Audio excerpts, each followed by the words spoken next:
Bienvenidos, muchas gracias a todos por estar aquí. Este es el primer seminario llamado Conversaciones sobre Mediación y Museos, que es un espacio abierto al público en el que se proponen diálogos críticos sobre los retos que supone el ejercicio de mediación en distintos espacios de exposición. Las sesiones se realizarán una vez al mes y se abordarán las 5 curadurías de la colección de arte del Banco de la República. Con una selección de invitados especiales se abordarán cuestiones sobre los discursos curatoriales, los públicos receptores y la pertinencia de los mensajes que comunican las colecciones. A través de las voces protagónicas de los mediadores de nuestros museos, se recogerán las inquietudes del día a día para construir reflexiones en conjunto que alimenten las discusiones sobre el quehacer de los museos el día de hoy. Esta primera sesión, que es diálogos en torno al arte colonial, contaremos con la participación de Jaime Borja, curador de la Sala Los Primeros Tiempos Modernos de la Colección de Arte del Banco de la República, Sigrid Castañeda, curador de la Unidad de Artes y otras colecciones, Viviana Arce, responsable del Departamento de Educación y Cultura de los Museos Colonial y Santa Clara. Discutiremos asuntos fundamentales de la puesta en diálogo con el público de los museos, desde aspectos relacionados con icografía, corporalidad y modos de representación, hasta las herramientas que se pueden emplear para generar conexiones significativas con la cotidianidad de los visitantes. Ahora voy a introducir a los 3 conferencistas que tendremos el día de hoy. Jaime Borja es doctor en Historia de la Universidad Iberoamericana en la Ciudad de México, profesor titular del Departamento de Historia de la Universidad de los Andes de Bogotá. Ha publicado 8 libros, varios módulos de divulgación, recopilaciones documentales y 65 artículos especializados para revistas y libros colectivos. Ha estado vinculado con el trabajo museal a través de la elaboración de guiones y curadurías para exposiciones permanentes y temporales, entre las cuales se destacan los museos del Banco de la República, Museo Colonial, Museo Nacional, entre otros. Es asesor del Comité de Artes Plásticas del Banco de la República y curador de varias exposiciones de arte e historia, entre las que se destaca Habeas Corpus del 2010. En la actualidad investiga acerca de problemas relacionados con historia digital, humanidades digitales y con la formación y creación de contenidos digitales, algunos de ellos vinculados a museos. Viviana Arce, licenciada en Historia de la Universidad del Valle y magíster en Historia de la Universidad de los Andes. Desde el 2012 se desempeña como coordinadora educativa y cultural de los Museos Colonial y Santa Clara, pertenecientes al Ministerio de Cultura. Desde ahí ha liderado proyectos de educación en los museos, tales como formación de guías, salas didácticas y talleres para población en condiciones de discapacidad. Hace parte del comité curatorial de los mismos museos, desde donde realizó la curaduría de la sala permanente, las ciudades del Nuevo Reino de Granada, Habitar el Territorio. Ha sido evaluadora de artículos académicos relacionados con la educación en espacios no convencionales, de monografías de grado enfocadas en la relación entre historia y museos.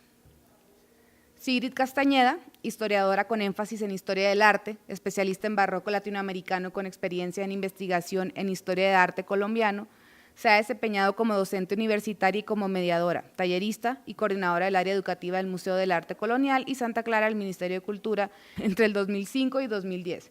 En la actualidad hace parte de la sección técnica y curatorial de la Unidad de Arte y otras colecciones del Banco de la República, donde realiza actividades relacionadas con proyectos de curaduría, investigación y divulgación de las colecciones de arte y numismática. Entre el 2010 y el 2013 fue coordinadora curatorial del proyecto de renovación de 4 de las curadurías de la colección de arte de esta institución. La metodología de la sesión implica un primer momento en el que se realizan presentaciones breves de cada uno de los invitados.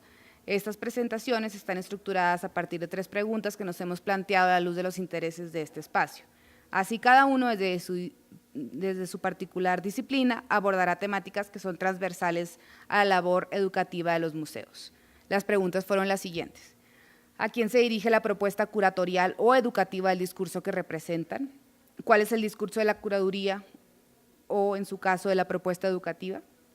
¿Y cuál es la pertinencia del discurso curatorial en el contexto nacional contemporáneo? En un segundo momento se abrirá un espacio de diálogo que tiene como objetivo discutir temas asociados a la labor específica de mediación en espacios de exhibición de obras de arte colonial, planteando una serie de preguntas que han sido expresadas por los mediadores de nuestros museos y editadas por la sección de servicios al público. Buenas tardes a todos. Antes de empezar un poco en materia, quería contarles un poco cómo se desarrolla el proyecto, porque pues ya han pasado 5 años de esta exposición y del planteamiento de renovación del museo, pero pues me parecía interesante como la problemática que generó la creación de esta nueva curaduría y de pensarse 5 curadurías a la vez de una colección de arte. La colección de arte del banco empieza en 1957, desde ese momento se empiezan a adquirir obras, o sea que pues en la actualidad tenemos más de 6.300 obras en la colección, es la colección de arte colombiano pública pues más importante y se sigue adquiriendo. Esto lo digo porque luego vamos a ver lo que significa seguir adquiriendo para una colección permanente. Y para el 2010 había como una problemática muy grande y era la denominación de la colección. Es decir, que existía un museo Botero con una colección, había una parte de la colección que se llamaba Colección de Arte Internacional, que era como la más importante y en la que se centraba como la divulgación, que eran obras de artistas internacionales, esa era la denominación, y era la que siempre se colgaba. Y por otro lado teníamos la colección de arte, o sea, era como unas denominaciones, pero pues todo era muy diverso y en el 2010 se decide por primera vez pensarse en una colección total de arte del Banco de la República. Es decir, que todas las obras que pertenecían al Museo Botero, todas las obras que pertenecían a la colección de arte y todas aquellas denominadas como arte internacional se unieron para formar esta colección. Así que el primer reto de la colección de arte del Banco de la República pues fue justamente unir toda esta idea que tenía, que estaba dividida en varios espacios. De hecho, ni siquiera se pensaba en una colección de arte del Banco de la República porque aún lo seguimos padeciendo, sino que se decía la colección de arte de la Biblioteca Luis Ángel Arango. Entonces encontrábamos una variedad de cosas y finalmente no encontrábamos nada, porque en la memoria de los visitantes pues no había un lugar, ni un discurso que se implantara, ni unas obras íconos de esa colección. Así que desde el 2010 se decide pensarse en un remontaje. Aquí yo traje unas imágenes de la inauguración de la colección internacional en el 2004, me parece interesante verlas, porque es en el momento en el que se crea el museo OIMAMU, el Museo de Arte Miguel Urrutia. El segundo piso, pues ese museo estaba en principio destinado a albergar la colección de arte y se hizo con un montaje que pues dialogaba dentro de eso que pues se generaba un diálogo dentro de las obras de la colección de arte internacional del Banco de la República. Entonces podíamos encontrar la Madonna de Mainieri, podíamos encontrar unas obras de artistas latinoamericanos, unas obras representativas de arte colombiano dispuestas en una sala. Y así esa misma curaduría se pasó posteriormente a las salas, a las otras salas de la colección, pero no había como un discurso constante. Y se nos enfrentaba que teníamos, no sé si alguien la recuerda en su momento, pero teníamos 2 salas monográficas, una sala que era la sala de Caballero, una gran sala llena de obras de Caballero, y otra sala que era de obras de Wiedemann, de la donación Wiedemann. Entonces, cuando empezamos a analizar qué vamos a hacer, pues nos enfrentábamos primero al reto de homogenizar la denominación, es decir, vamos a tener una colección y que esa colección sea denominada Colección de Arte del Banco de la República. Segundo, vamos a empezar a investigarla, pues porque en ese momento eran como pequeñas curadurías, pero en una investigación de la colección. Y tercero, que creo que fue uno de los retos más grandes, es que no tenemos unas salas de un museo donde podamos contener toda la colección. Así que teníamos que buscar un lugar físicamente donde poder disponer de este proyecto. Y pues así fue que nos lo fuimos tomando poco a poco. Entonces, pues nos tomamos 16 salas entre Casa de Moneda y el museo, que eran pues salas destinadas a las monográficas, a exposiciones temporales, a las exposiciones de fotografía, y ahí hacemos el montaje de esta primera colección. Entonces aquí tenemos pues estas imágenes de ese montaje, si se dan cuenta pues eran como muy limpio, mezclaba como técnicas, lugares, artistas, pero pues no nos daba la idea de una colección. En el 2010 entonces empezamos y decidimos que se va a empezar con una investigación de una parte muy importante de la colección que hasta ese momento estaba pues totalmente como olvidada, que era la colección de obras realizadas entre finales del siglo XV, pues específicamente con la Madonna de Mainieri, y hasta inicios del siglo XIX, lo que normalmente pues aquí se conocía como obras que pertenecían al Museo de Arte Religioso, una denominación con la que veníamos cargando tiempo atrás de un momento en el que hubo en las salas de la biblioteca una colección que se llamaba Museo de Arte Religioso. Entonces traemos todas estas obras, las empezamos a reunir y pensamos que el proyecto de renovación de la colección de arte del Banco de la República, pues no podía estar a la cabeza de una sola persona. O sea, lo que teníamos claro es que no podía ser solo un curador, porque queríamos privilegiar más voces y pues pretender contar una historia del arte desde el siglo XVI hasta la actualidad bajo una sola voz nos parecía pues realmente totalitario. Así que empezamos y dijimos, hagamos un ejercicio que hasta ese momento me parece realmente muy innovador, porque no se habían dado ese tipo de trabajos en conjunto pues en Colombia para trabajar curadurías institucionales, y se decide llamar a 5 curadores para que trabajen temporalmente bajo la siguiente premisa: olvídense que hay colecciones diferentes, ¿sí? Vamos a unir toda la colección y ustedes van a trabajar por obras demarcadas cronológicamente. Es decir, que ustedes van a trabajar con la otrora colección internacional y con la colección nacional y las van a unir. O sea, es inminente que tienen que trabajar así. Y segundo, que una no va a supeditar a otra, es decir, que las obras europeas no van a estar condicionando las obras latinoamericanas o nacionales, sino que las vamos a generar un diálogo y pues la idea es que se investigue sobre este periodo. Y empezamos entonces con el proyecto de renovación con una sala que la denominamos como la sala piloto, que después se denominaría los primeros tiempos modernos, para lo cual pues fue contratado Jaime. Pero el trabajo con Jaime me fue bien interesante, porque lo que primero hizo fue hacer una investigación muy detallada de cada una de las piezas que compondrían esa curaduría. Así que empezamos a analizarlas, él hizo toda la investigación, se cambiaron títulos, se cambiaron adscripciones que teníamos de las obras, se cambiaron fechas. En fin, esa investigación nos ayudó a entender que la colección había estado durante mucho tiempo dormida y sin investigar, y nos enfrentaba a este proyecto a iniciar. Y bueno, así empezamos con esta sala en particular. Luego, para siglo XIX, ahí, a partir de el inicio de la colección, empezamos a trabajar de manera paralela con todos los curadores, es decir, íbamos trabajando al mismo tiempo con Jaime para la parte pues, de piezas del siglo XVI al siglo XVIII, Beatriz González para el siglo XIX, Álvaro Medina para la primera parte del siglo XX, y Carmen María Jaramillo y Silvia Suárez para la curaduría de 1950 a 1985. Esas 4 curadurías pues tuve como la oportunidad de coordinarlas y pues es el resultado que tenemos en la actualidad con la colección permanente. Bien, buenas tardes. Ya Sigrid hizo, digamos, unos primeros avances sobre el sentido que tuvo la organización curatorial de esta sala de los primeros tiempos modernos.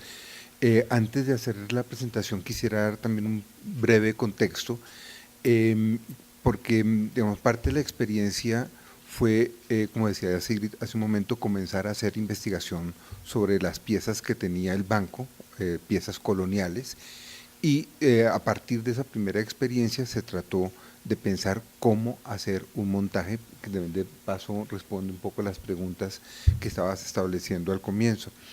Digamos, de alguna forma la colección del banco es accidental, porque desde los años 80 se comenzó a comprar obra sin criterios, digamos, claros, sino qué se ofrece, qué se puede comprar, qué donaciones hay, y si no me equivoco, esto comenzó con la compra de la custodia de la lechuga. Digamos, esto como que impulsó un poco este carácter de comenzar a construir una cultura colonial, teniendo en cuenta que dentro de los estudios de historia del arte en Colombia, quizá lo más abandonado, lo más menos atendido es precisamente la historia colonial. Ha habido un mayor enfoque en problemas de arte del siglo XX. Hubo un momento en los años 60 con estudios clásicos que todavía se siguen empleando bastante, pero este ambiente, esta carencia de estudios claros sobre perspectivas de lo que denominamos arte colonial, habían estado bastante olvidados en nuestro medio, y parte de la colección hace caso o está inserta dentro de ese proceso, donde no hay, digamos, cuando uno tiene la colección en su conjunto, no había como líneas claras, no había elementos claros, sino digamos, era una colección más o menos aleatoria que comenzaba a tener unos perfiles claros. Por ejemplo, el de las monjas coronadas es uno de los perfiles que comenzó a definirse con claridad, sobre todo en la década de los 90. Cuando me hacen la solicitud de comenzar a hacer la investigación, de hacer la curaduría, por eso el primer paso es hacer una investigación de qué tiene el banco y sobre todo, a diferencia de muchas otras partes de arte, esta es una colección que es local. ¿Qué quiero decir con esto? Es producción de arte colonial que se produjo ni siquiera en el Nuevo Reino de Granada, en el altiplano cundiboyacense, fundamentalmente. No hay pintura quiteña, no hay pintura altoperuana, hay dos cosas, no hay obra mexicana, que es lo que nos permite también como establecer procesos de comparación, sino básicamente tenemos una producción de arte que está atada a lo que fue importante durante muchos años, que fue la construcción de estos pintores famosos, los Vázquez y los Figueroas, que sin que quitarles sus méritos no reducen la producción visual colonial. De hecho, la mayor parte de lo que constituye la colección del banco es obra anónima y creo que esto es uno de los puntos sobre los cuales se debe ensamblar la posibilidad de construir un guión. Teniendo en cuenta este primer elemento, hay otros dos preámbulos que creo que son importantes mencionarlos. Uno de ellos es el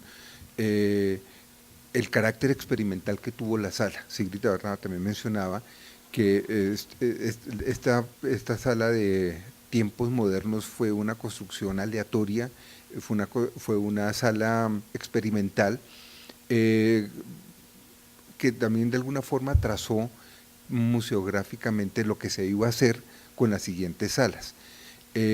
Por eso va a tener tres características. Uno, sacarla del ambiente, por lo menos mi perspectiva con la curaduría, sacarla del ambiente de la historia del arte y volverlo más un reflejo de la cultura colonial. Ya les voy a mostrar cómo se intentó hacer esto en el guión. En segundo lugar, ponerla en diálogo con obra contemporánea a la producción colonial, sobre lo cual hubo bastantes obstáculos y la colección no alberga mayores elementos para poder hacer estos diálogos, pero si ustedes la recorren, esta es la importancia de insertar obra europea dentro de la colección. Y el tercer punto, el diálogo con digamos, las continuidades contemporáneas. Por eso tiene 2, 3 obras que le dan una marca para mostrar que el proceso no se queda en lo colonial, como un espacio de lo antiguo, sino que tiene una lógica y una continuidad a lo largo de estos últimos 3 siglos. Voy a ser breve, hay un montón de diapositivas acá que creí que iba a tener más tiempo para esto, pero básicamente quiero mostrarles lo siguiente. La estructura se montó fundamentalmente sobre 6 salas, entre comillas, porque son finalmente 6 espacios. Aquí hubo también otra serie de problemas y es la negociación del espacio. Al principio vamos a tener un espacio mucho más grande, finalmente nos dieron Casa de Moneda, como un espacio, creo que se nos redujo como una tercera parte, la mitad de lo que se había pensado normalmente el guión cambió 6 veces, y de hecho la carencia, el hecho de no poder poner las custodias, la custodia es quizás el objeto colonial más importante, más simbólico, porque representa el cuerpo social, no solamente es el cuerpo de Cristo, sino representa el cuerpo social. Por razones de seguridad, el hecho de sacar las custodias le hizo perder sentido al el guión que se le quería, con el cual comenzamos a trabajar originalmente. En el camino, de hecho, el pasar de la sala donde se iba a exponer originalmente a la casa hizo cambiar el guión incluso por el tamaño de las obras. Teníamos unos paneles 5 paneles holandeses de 3 metros de altura que no se pudieron meter allí y de hecho no se exhiben por falta de espacio. Entonces, por ejemplo, hubiera sido bien interesante este diálogo entre lo colonial nuestro con lo que se estaba produciendo en Europa al mismo tiempo, pero se logró hacer algunos elementos, ya los voy a mostrar. Entonces, en este sentido, la construcción del guión es cómo desprenderlo, como al hacer la curaduría, es cómo desprenderlo de una historia del arte. No se trata de hacer una historia del arte, que es lo que muchas veces se termina haciendo en estos guiones coloniales, sino mostrarlo es en relación a cómo esta obra manifiesta un entorno cultural. Por esta razón se escogió 6 grandes temas, que de hecho aquí contesto una de las preguntas que mencionaban al comienzo, de las cuales me interesaba, digamos, por la falta de costumbre que tenemos al ver esta obra colonial, que tuvieran un aporte, entre comillas, pedagógico, o sea, teniendo en cuenta el tipo de público que viene a estos museos, la gente pudiera también a partir de esto ver qué es producir arte colonial. Por eso tienen un subtítulo: un arte para ordenar, un arte para enseñar, un arte para conmover, un arte para redimir, un arte para mortificar y un arte para hacer cuerpo social. Finalmente, para mí, esos 6 elementos son los 6 objetivos que tenía el arte en la cultura colonial. Entonces la idea fue buscar grandes temas coloniales que reflejaran la cultura y que al mismo tiempo permitiera construir el sentido que tiene pintar entre el siglo XVII a comienzos del siglo XIX. Los objetivos de qué es pintar en ese periodo son muy distintos a los que se van a construir para el siglo XIX y XX. Estos 6 elementos permitió comenzar a ensamblar. De hecho, yo partí del carácter, digamos, pedagógico de los objetivos de para qué servía el arte en ese momento, y a partir de esto ensamblamos los temas. Pensar Sagrada Familia, Sagrada Familia es importante porque no es la aparición de la Sagrada Familia. De hecho, históricamente se comienza a pintar la Sagrada Familia en el siglo XVII, sino cómo esto evidencia la aparición de la familia nuclear, que es del siglo XVII, no es anterior. O sea, no siempre ha existido familias nucleares compuestas por papá, mamá e hijitos.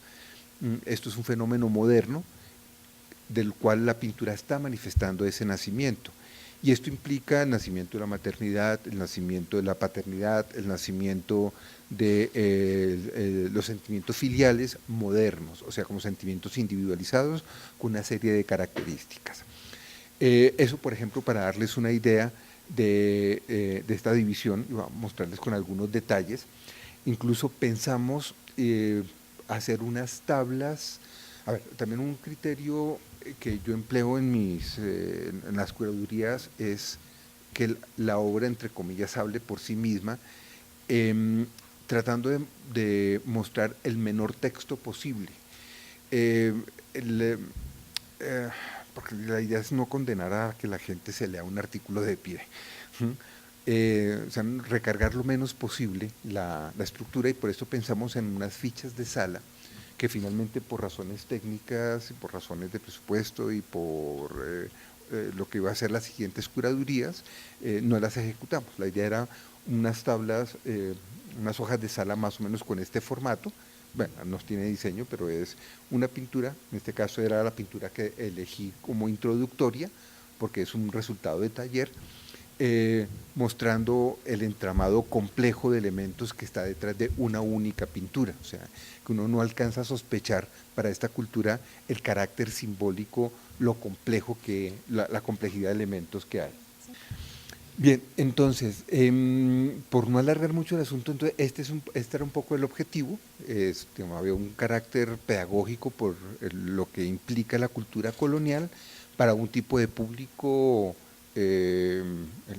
Vimos los estudios de público en ese momento, creo que el promedio era bachillerato. Sí, lo que pasa es que también la sala donde estaban las obras coloniales en ese momento, pues es que hasta el número de obras distaba.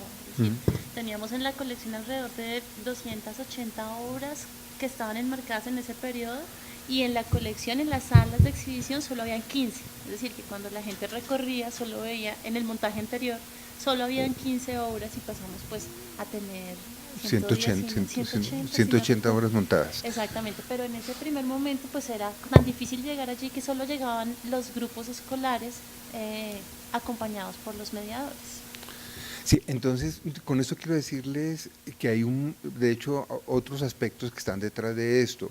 Quisimos montar obra japonesa que tiene el banco, obra japonesa del siglo XVIII, pero por razones de conservación no fue posible ponerlos. Es decir, uno aquí media con diferentes instancias del banco, sí, ya, media con diferentes instancias del banco, la complejidad de elementos que se pretende mostrar. Lo que se puede mostrar finalmente, aquí no es tanto qué se puede mostrar, sino qué es lo que no se va a mostrar, que es el criterio de selección, fue al revés, o sea, hacer una pequeña selección de lo que iba a haber. Ejemplo, aquí está sentimientos, por ejemplo, estas obras revelan sentimientos de paternidad. Bueno, hay un montón de elementos. Esta segunda sala, representar lo irrepresentable, tenía función de cómo el gran avance de la cultura barroca era representar los sentimientos.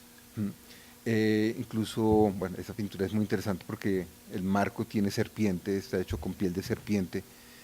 La serpiente que pisa a la Virgen se sale a su propio marco, y es jugar un poco con esto, con la experiencia del cuerpo, que es el otro elemento de modernidad que está comenzando a aparecer en el siglo XVII y XVIII.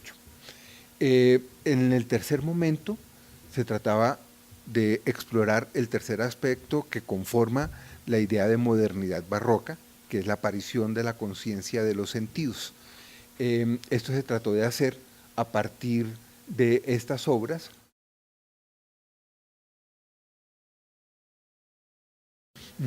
El cuarto elemento, digamos que considero que es el cuarto aspecto que marca la cultura colonial, es un cristianismo vigilante, muy resultado de la cultura post-Trento, y allí comenzamos ya a hacer la vinculación con objetos de las colecciones del banco, en este caso unas ánimas del purgatorio de finales del siglo XIX y XX, incluso obra de Juan Camilo Uribe. Habíamos escogido de hecho otras obras del siglo XIX y XX, pero por espacio tocó circunscribirlo a estas para poner en diálogo, esta es la de Juan Camilo Uribe, circunscribir algunas obras para poder mostrar que la colonia, los problemas de la colonia no se agotan en la colonia, sino que contienen, tiene una continuidad hasta el presente. De hecho, un elemento que creo que ahora Viviana nos puede hablar, porque en el Museo Colonial también exploraron este elemento para mostrar que no son periodos que se acaban, sino son periodos que continúan. La quinta etapa fue explorar más esta idea del cuerpo por el martirio, o sea, más que el martirio es cuál es la idea de cuerpo que hay en la cultura colonial, que es la última, la sala de al fondo, lo que prepara un poco este juego con los tipos de santidad, para mostrar cómo el barroco, siglo XVII y XVIII, construye una identidad de cuerpo que tenemos hoy día. Y finalmente, algo que no logramos hacer, la idea era construir un retablo imaginario, pero la altura no nos dio, ¿sabes? Eso y el infierno. Queríamos hacer un infierno. La otra propuesta, digamos, la propuesta museal era muy de montajes, de instalaciones, pero los espacios no nos dieron. Con las almas del purgatorio la idea era un juego de sombras rojas proyectadas en la pared, pero tampoco dio los espacios. Son frustraciones del espacio. Sí, de hecho teníamos un espacio para esto que era donde está la asociación, la asociación de amigos, está hundido en el piso. Entonces la idea era instalar dos balcones, jugando mucho con la idea del balcón colonial, y abajo poner estas imágenes de purgatorio con juegos de sombras, que fue un proyecto también que se nos dañó por eso, precisamente por estos elementos.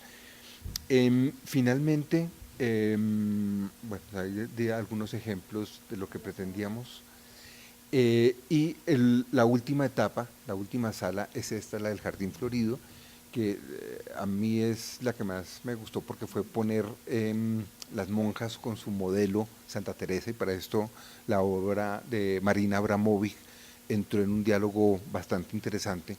Le da un toque un poco moderno también a la colonia, ¿no? La idea era esto, mostrar lo moderna, lo contemporánea que es la colonia. donde hasta artistas como Abramovic están en relación con estos elementos que construyeron esta cultura colonial.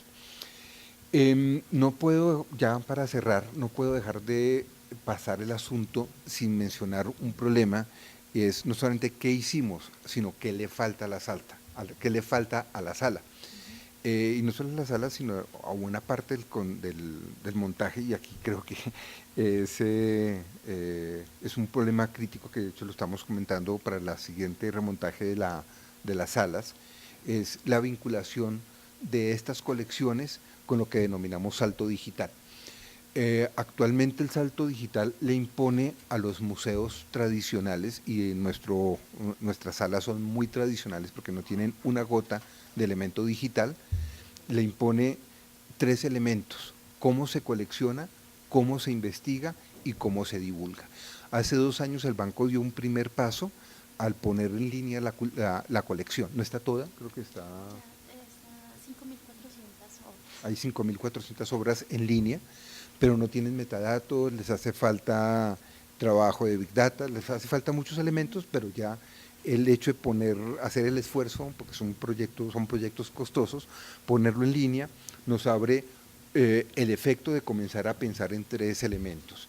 Es cómo vincular el museo con el primer reto, con la comunicación del dato. Me podría hablar un poquitico de esto, pero no simplemente lo quiero enunciar.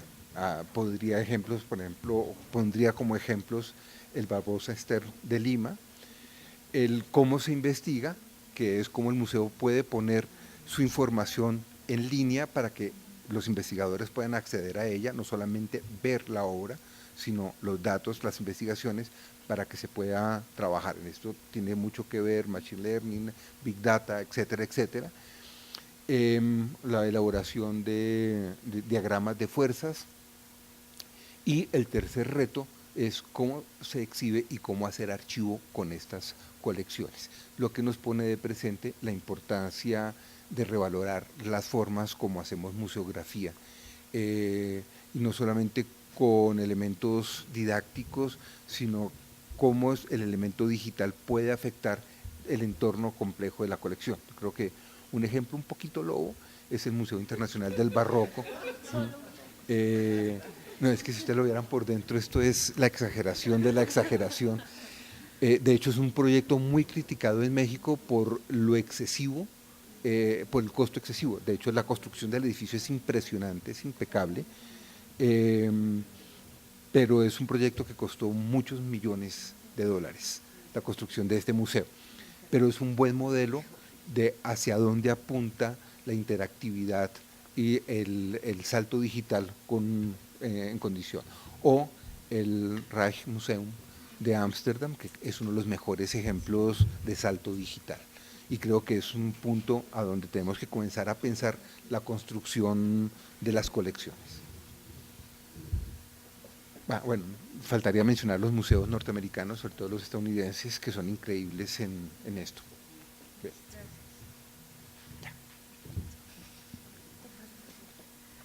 Bueno, aquí un poco cambiando de tema, ya tuvimos entonces con las intervenciones de Sigrid y de Jaime la relación de cómo se monta una exposición de arte colonial en el caso del banco. Aquí vamos a hablar de otro caso en particular que pues, también es reciente, que es el Museo Colonial.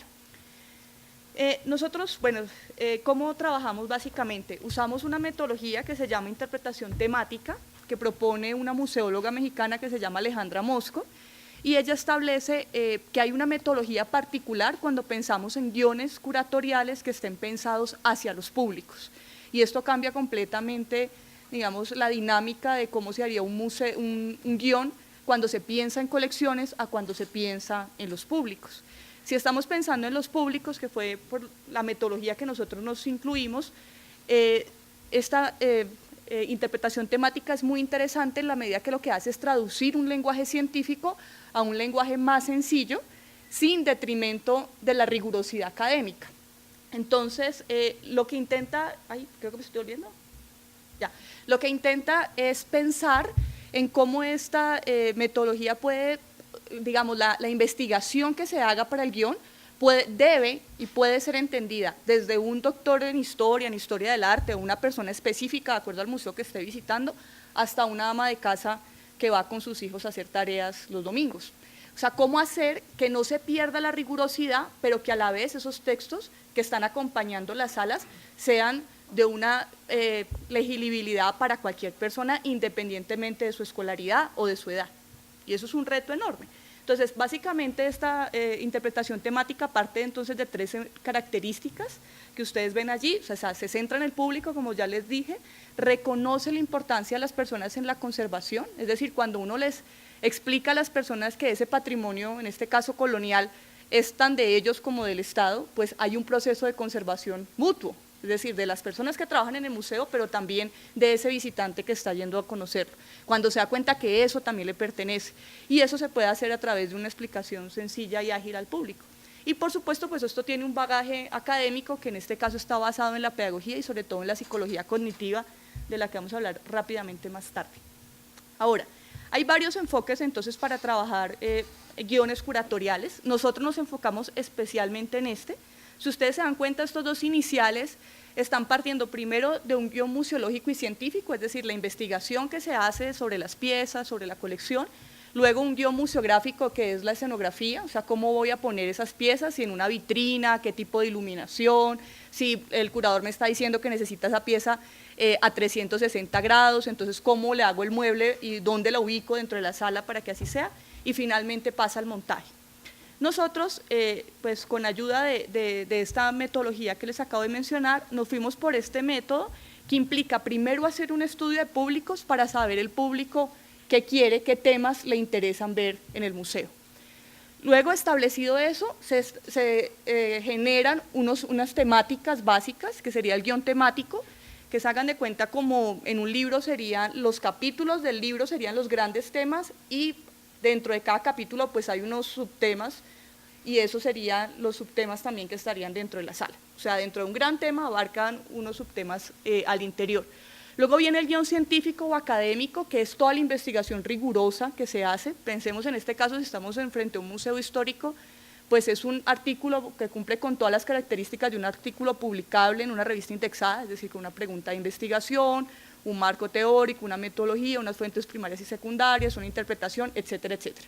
O sea, ese documento debe ser lo más riguroso posible y allí además van todas las citas, toda la bibliografía que se utilizó para hacer la investigación.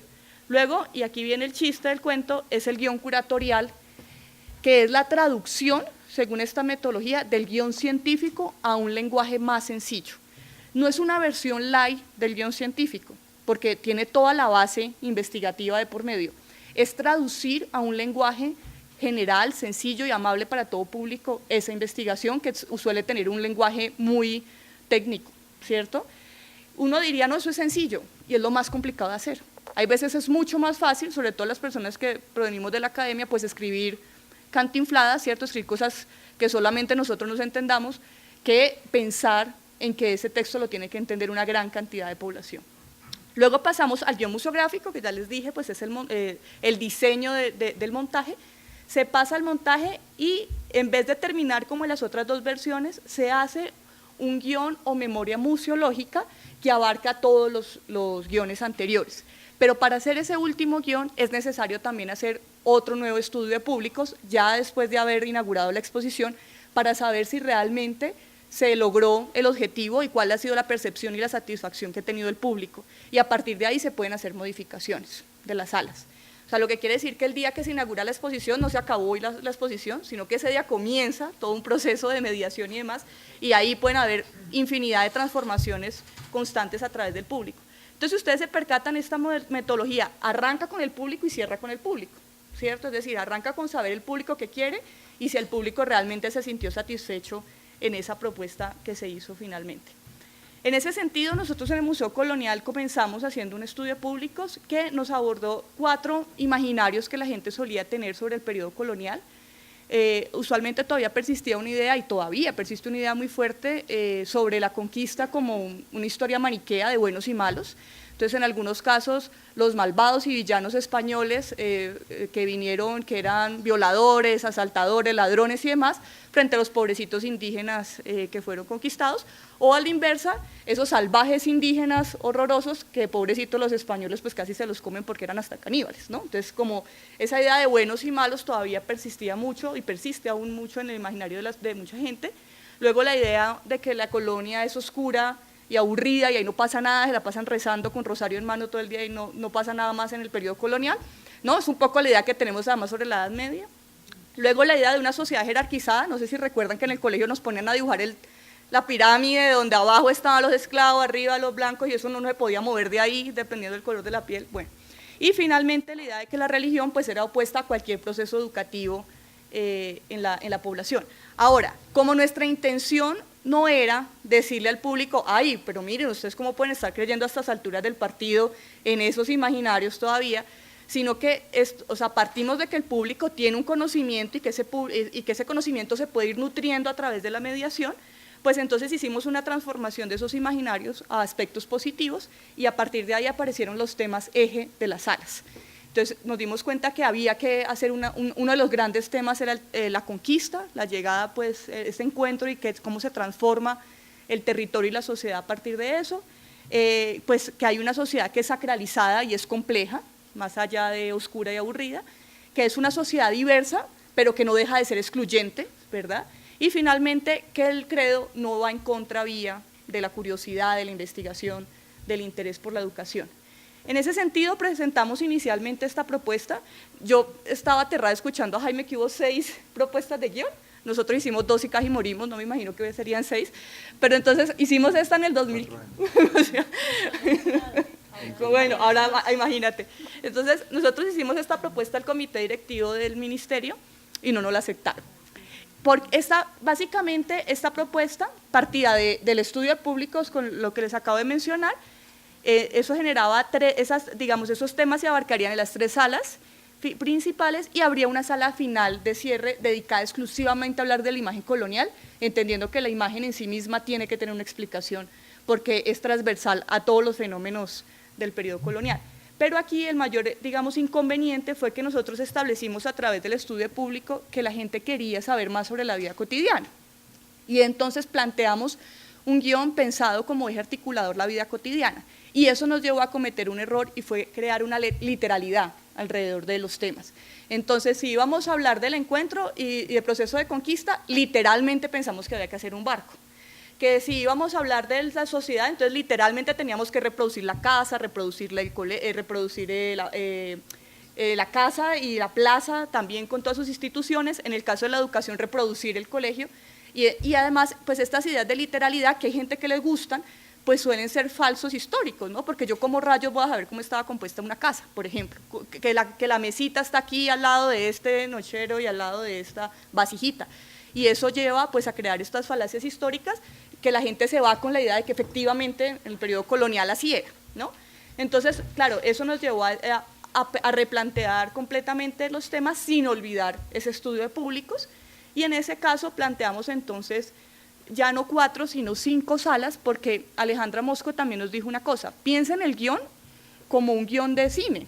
Entonces usted le está contando la historia a esa persona que se fue a ver la película, y entonces usted le contó que hubo un encuentro, que llegaron unos españoles, eso generó unos elementos, una transformación de la sociedad, se generaron colegios, se generaron talleres artesanales, y ya, ahí se acabó la historia, no hay conclusión.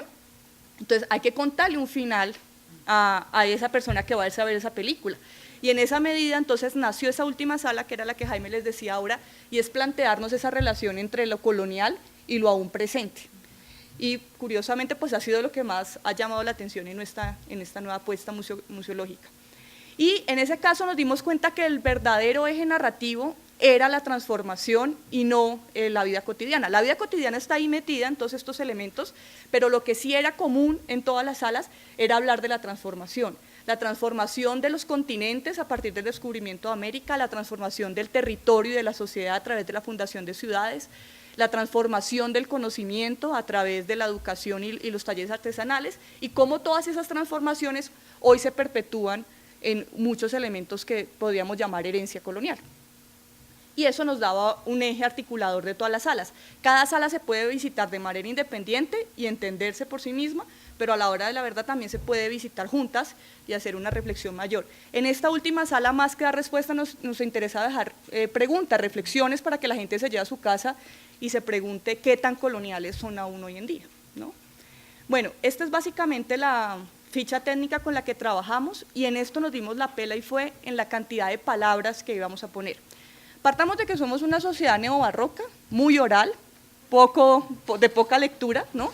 Que además nos acostumbramos a leer titulares, no a leernos la noticia, sino a leer los titulares de las noticias y a escribir y leer 180 caracteres. Ya 280 nos parece exagerado, ¿cierto?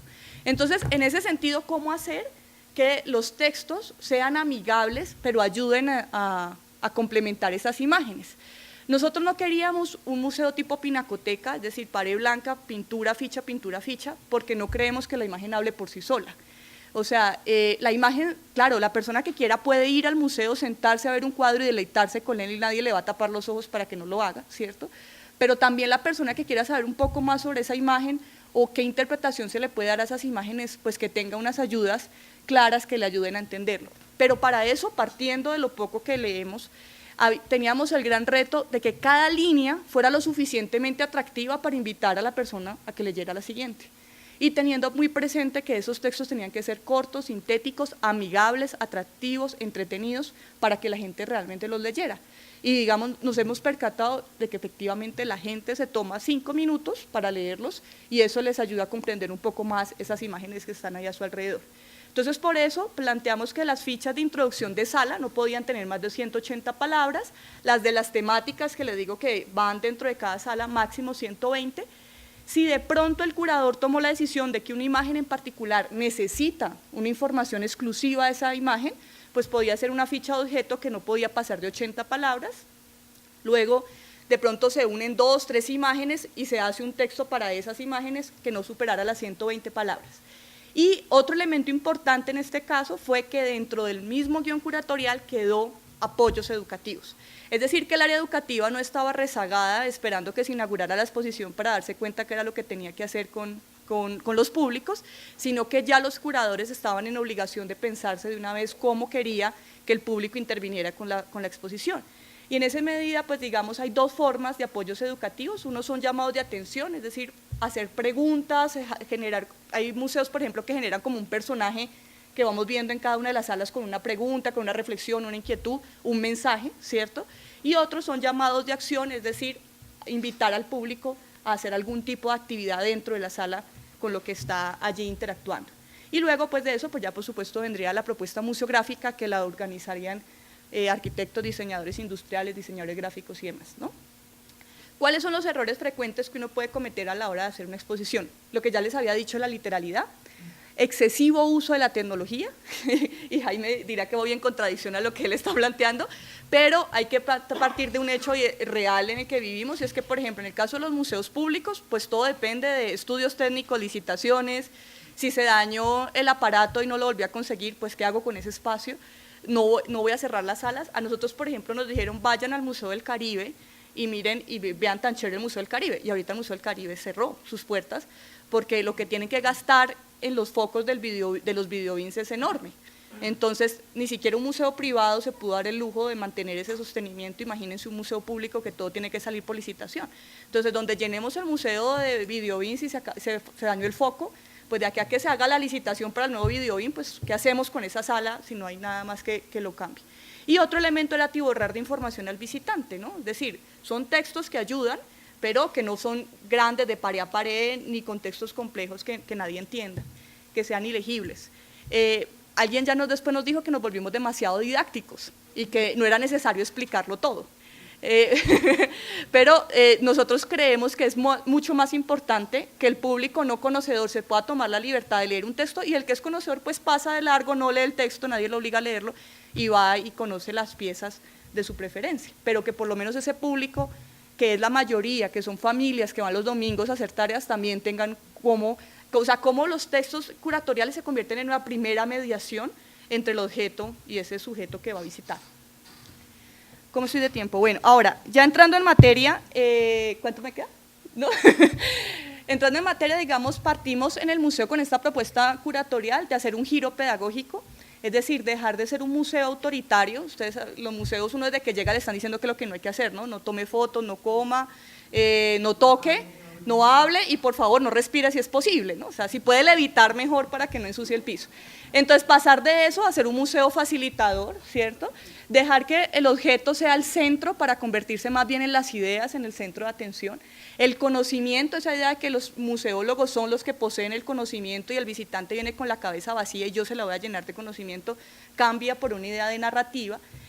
La colección, como dejar de ser el epicentro, claro, la colección es importante, por supuesto, pero es que sin comunidad no hay museos, es decir, si no hay públicos que vayan y visiten los museos, pues de qué me sirve tener unas piezas ahí exhibidas.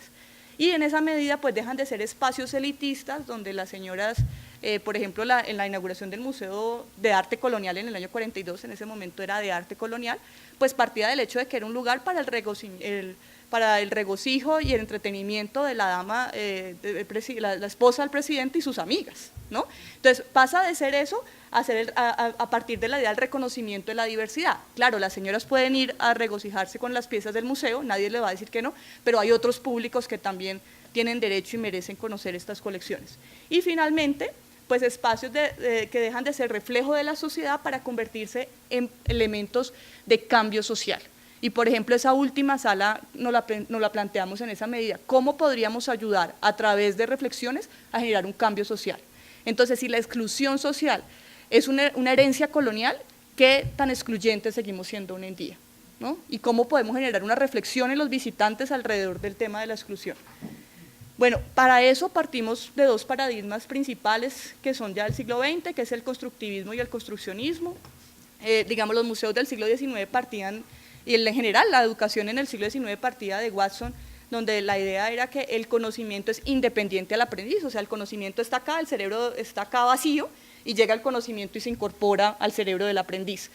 Distinto a eso, Piaget y luego Vygotsky van a decir no, el conocimiento es construido en la mente del aprendiz, y en esa medida usted construye, en el primer caso, conocimiento entre la relación entre sujeto y objeto, es decir, entre el visitante y las piezas de la colección, pero es mucho más interesante ese conocimiento si adicional le agrego un tercer sujeto, que sería en este caso los mediadores, o los talleristas, o las personas que ayudan a interpretar esas piezas en relación.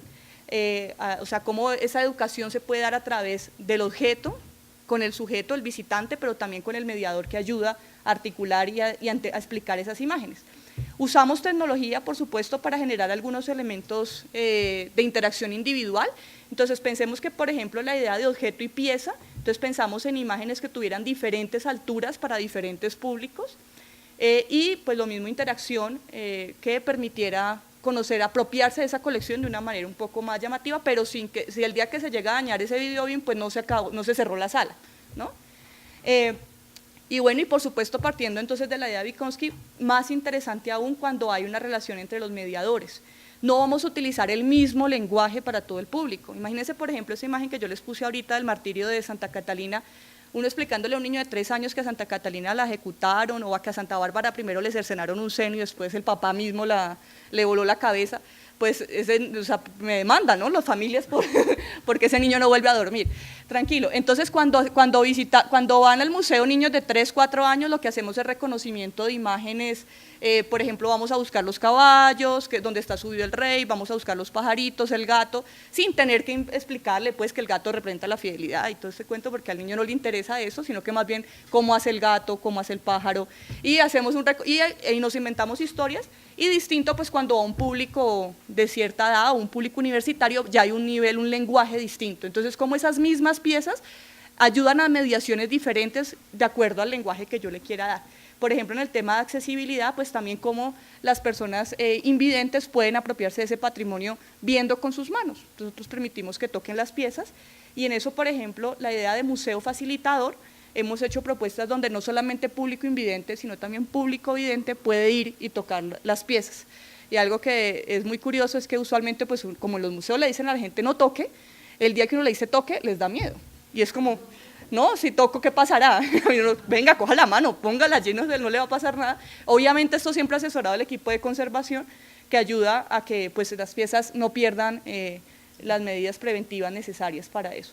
Y otros proyectos como llegar al no público, entonces por ejemplo salas didácticas itinerantes que nos permiten ir a espacios no convencionales, sacar el museo de su lugar de origen y llevar las colecciones a través de material didáctico.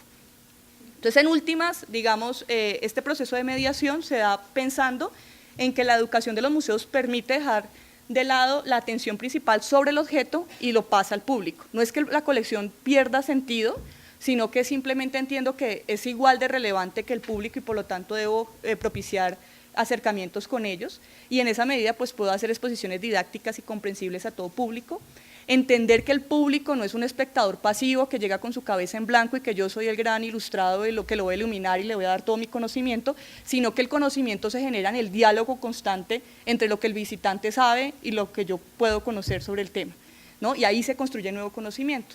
Crear proyectos de cara a la comunidad, crear más servicios que exposiciones. Hay veces pensamos que lo que hay que hacer es exhibir, exhibir, exhibir, y de pronto con una misma exposición, a través de distintos servicios, podemos lograr que la gente se apropie de esa colección de cierta manera, implementar nuevas tecnologías, solo que no en exceso en nuestros casos, ¿no? Y es entender que el museo no se limita exclusivamente a su espacio físico, sino que puede ir a otros escenarios también. Bueno, pues muchísimas gracias a los tres. Justo ahora quería enfocarme en ejemplos prácticos que desde el museo hemos hecho, en donde se involucra el ejercicio de la mediación, donde han habido proyectos educativos, talleres y algunas preguntas que había preparado que creo que las respondieron, había sido como qué tipo de mediación habían imaginado para la sala, si se habían pensado herramientas de mediación. Por eso me gustaría regresar a este ejemplo que Jaime mencionó en la presentación, que son material didáctico que se pensó para las salas de arte colonial, que son básicamente estos formatos, en donde por la parte de atrás se explica pues como la iconografía de las piezas. Y a mí me gustaría también abrir la conversación sobre qué herramientas serían estas del arte colonial que ayuda a la mediación, como en este caso pues sí podría ser la iconografía o tal vez no. Por el otro lado me gustaría hablarles de un taller que hemos estado haciendo, y esto es como para abrir la conversación y que ustedes también puedan hacernos preguntas y contarnos de su experiencia también como mediadores o como gestores, en donde qué ha funcionado y qué no funciona en el tema de mediación. Nosotros en las últimas 7 semanas hicimos un taller que se llama Un lugar en el mundo. Este taller lo diseñó, lo planteó y lo ha estado haciendo Sebastián, es mediador del banco, y la principal tarea que teníamos con este taller o sesión de talleres era involucrar a una comunidad que es la comunidad de mujeres trans del barrio Santa Fe. Hicimos 7 sesiones en donde ellas trataban de encontrar si el museo las representaba o no. Básicamente esa era como la pregunta, si se podían encontrar allá o no. Y pensando en la sala de monjas muertas, que tal vez parecería tan distante a su vida, al final ellas decidieron que querían hacer una fotografía con la pieza de la colección donde más se sintieran identificadas, y hubieron varias que eligieron esta sala, lo que a mí me hace pensar que tiene que existir un lazo. La razón por la que estas chicas escogieron esa sala es porque normalmente las mujeres trans prostitutas del barrio Santa Fe, normalmente cuando mueren se entierran solas y se maquillan entre ellas, ¿no?, para poder ser enterradas como mujeres. Ellas encontraron esta conexión con monjas muertas porque son las compañeras monjas que las maquillan y las entierran. Entonces creo que aquí ese es el tipo de vínculos que puede ser, pues puede ser una herramienta, creo que es la herramienta principal cuando estamos hablando de mediación. Entonces, bueno, yo quería mostrarles estas imágenes que son bellísimas y que fue muy sorprendente ver que la sala de monjas muertas fue una de las favoritas de las chicas. Me gustaría también pues pasarle la palabra a ustedes, como preguntarles qué herramientas de mediación o qué creen que ha funcionado, que no ha funcionado. Sé que Viviana ya nos dijo como ejemplos muy puntuales, y después me gustaría pasarle la palabra a ustedes Yo sé que fue muy poco el tiempo de conversación que tuvimos acá, pero la verdad lo que más nos interesa es que sea una conversación público-panel, no solamente de este lado. Entonces, pues desde curaduría, a veces cuando uno es curador, pues uno se plantea un discurso y pocas veces logra entender el alcance que puede tener ese discurso o las modificaciones que ese discurso tiene a lo largo de la exposición o de la presentación de las obras. A nosotros nos pareció, como lo dijo Jaime, interesante que al principio era como una premisa que teníamos, que era que generar esos cortes atemporales, es decir, involucrar obras de otros periodos, que no fue pensado en su momento como una herramienta pedagógica, sino como una forma de entablar conexiones entre la colección, pero terminó convirtiéndose en una herramienta fundamental y creo que por eso no hemos cambiado aún, o más bien, aunque han cambiado muchas cosas en la colección, estos dispositivos atemporales, es decir, cuando encontramos Marina Abramovic en medio de la sala de monjas coronadas, pues estos saltos temporales lo que nos hemos dado cuenta es que terminan generando un impacto en un público que normalmente no entraría a esa sala, en personas que no entienden el por qué esa obra está ahí. Entonces, ese simple hecho de ver como algo que no está ahí cronológicamente determinado, nos ha generado múltiples preguntas, respuestas, o como en este caso, pues una recomposición y una como revisión muy personal en relación con estas obras. Pero sin lugar a dudas, pues hay como un interés también que teníamos, y es que cuando pensábamos en entender la historia del arte en Colombia, y yo sé que es bien pretencioso, hicimos un análisis de dónde poder hacer esto en el 2010 en Bogotá, e incluso nos lo pensamos en Colombia para el 2010, que fue el momento en el que empezó el proyecto, y nos dábamos cuenta, por ejemplo, con estudiantes de historia del arte, que no había un lugar donde ir a ver historia del arte colombiano. El Museo Nacional en ese momento estaba modificando sus curadurías, el Mambo en ese momento estaba cerrado, el Museo de Antioquia estaba modificando sus curadurías, entonces estábamos encontrando distintos lugares que nos presentaban distintos momentos históricos, pero nada que nos hablara de un conjunto y de un desarrollo sobre todo del arte colombiano. Entonces también ese fue como un interés que nosotros quisimos, por eso hay una línea ahí como de desarrollar y resaltar como una línea nacional frente, por ejemplo, a otros montajes en el que se mostraba al maestro de la adoración de Amberes o la obra de Rufino Tamayo como obras importantísimas, las obras europeas, y en segundo lugar las obras que se habían hecho en el país. Entonces lo que nosotros también queríamos ver era como que estas salas de museo se pudieran convertir en dispositivos de aprendizaje de historia del arte en Colombia, y a partir de la historia del arte en Colombia nos hemos ido dando cuenta que los mecanismos de mediación se nos fueron moviendo hacia otros lugares. Creo que los mediadores lo podrán decir mejor que nosotros los curadores, y es empezar a buscar esas líneas históricas, esas líneas personales, autorrepresentación, en fin, que podemos también encontrar en la colección. Yo agregaría algunos aspectos también a esto. Yo creo que cuando lo pensamos como herramientas, la idea precisamente era desproveer lo colonial del vínculo más inmediato, que es la iconografía.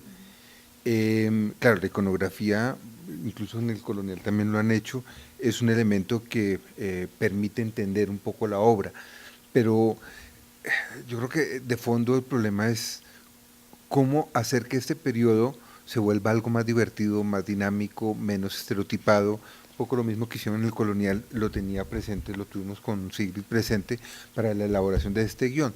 De hecho, una medio infidencia, el título de la sala costó trabajo que me lo dejaran poner.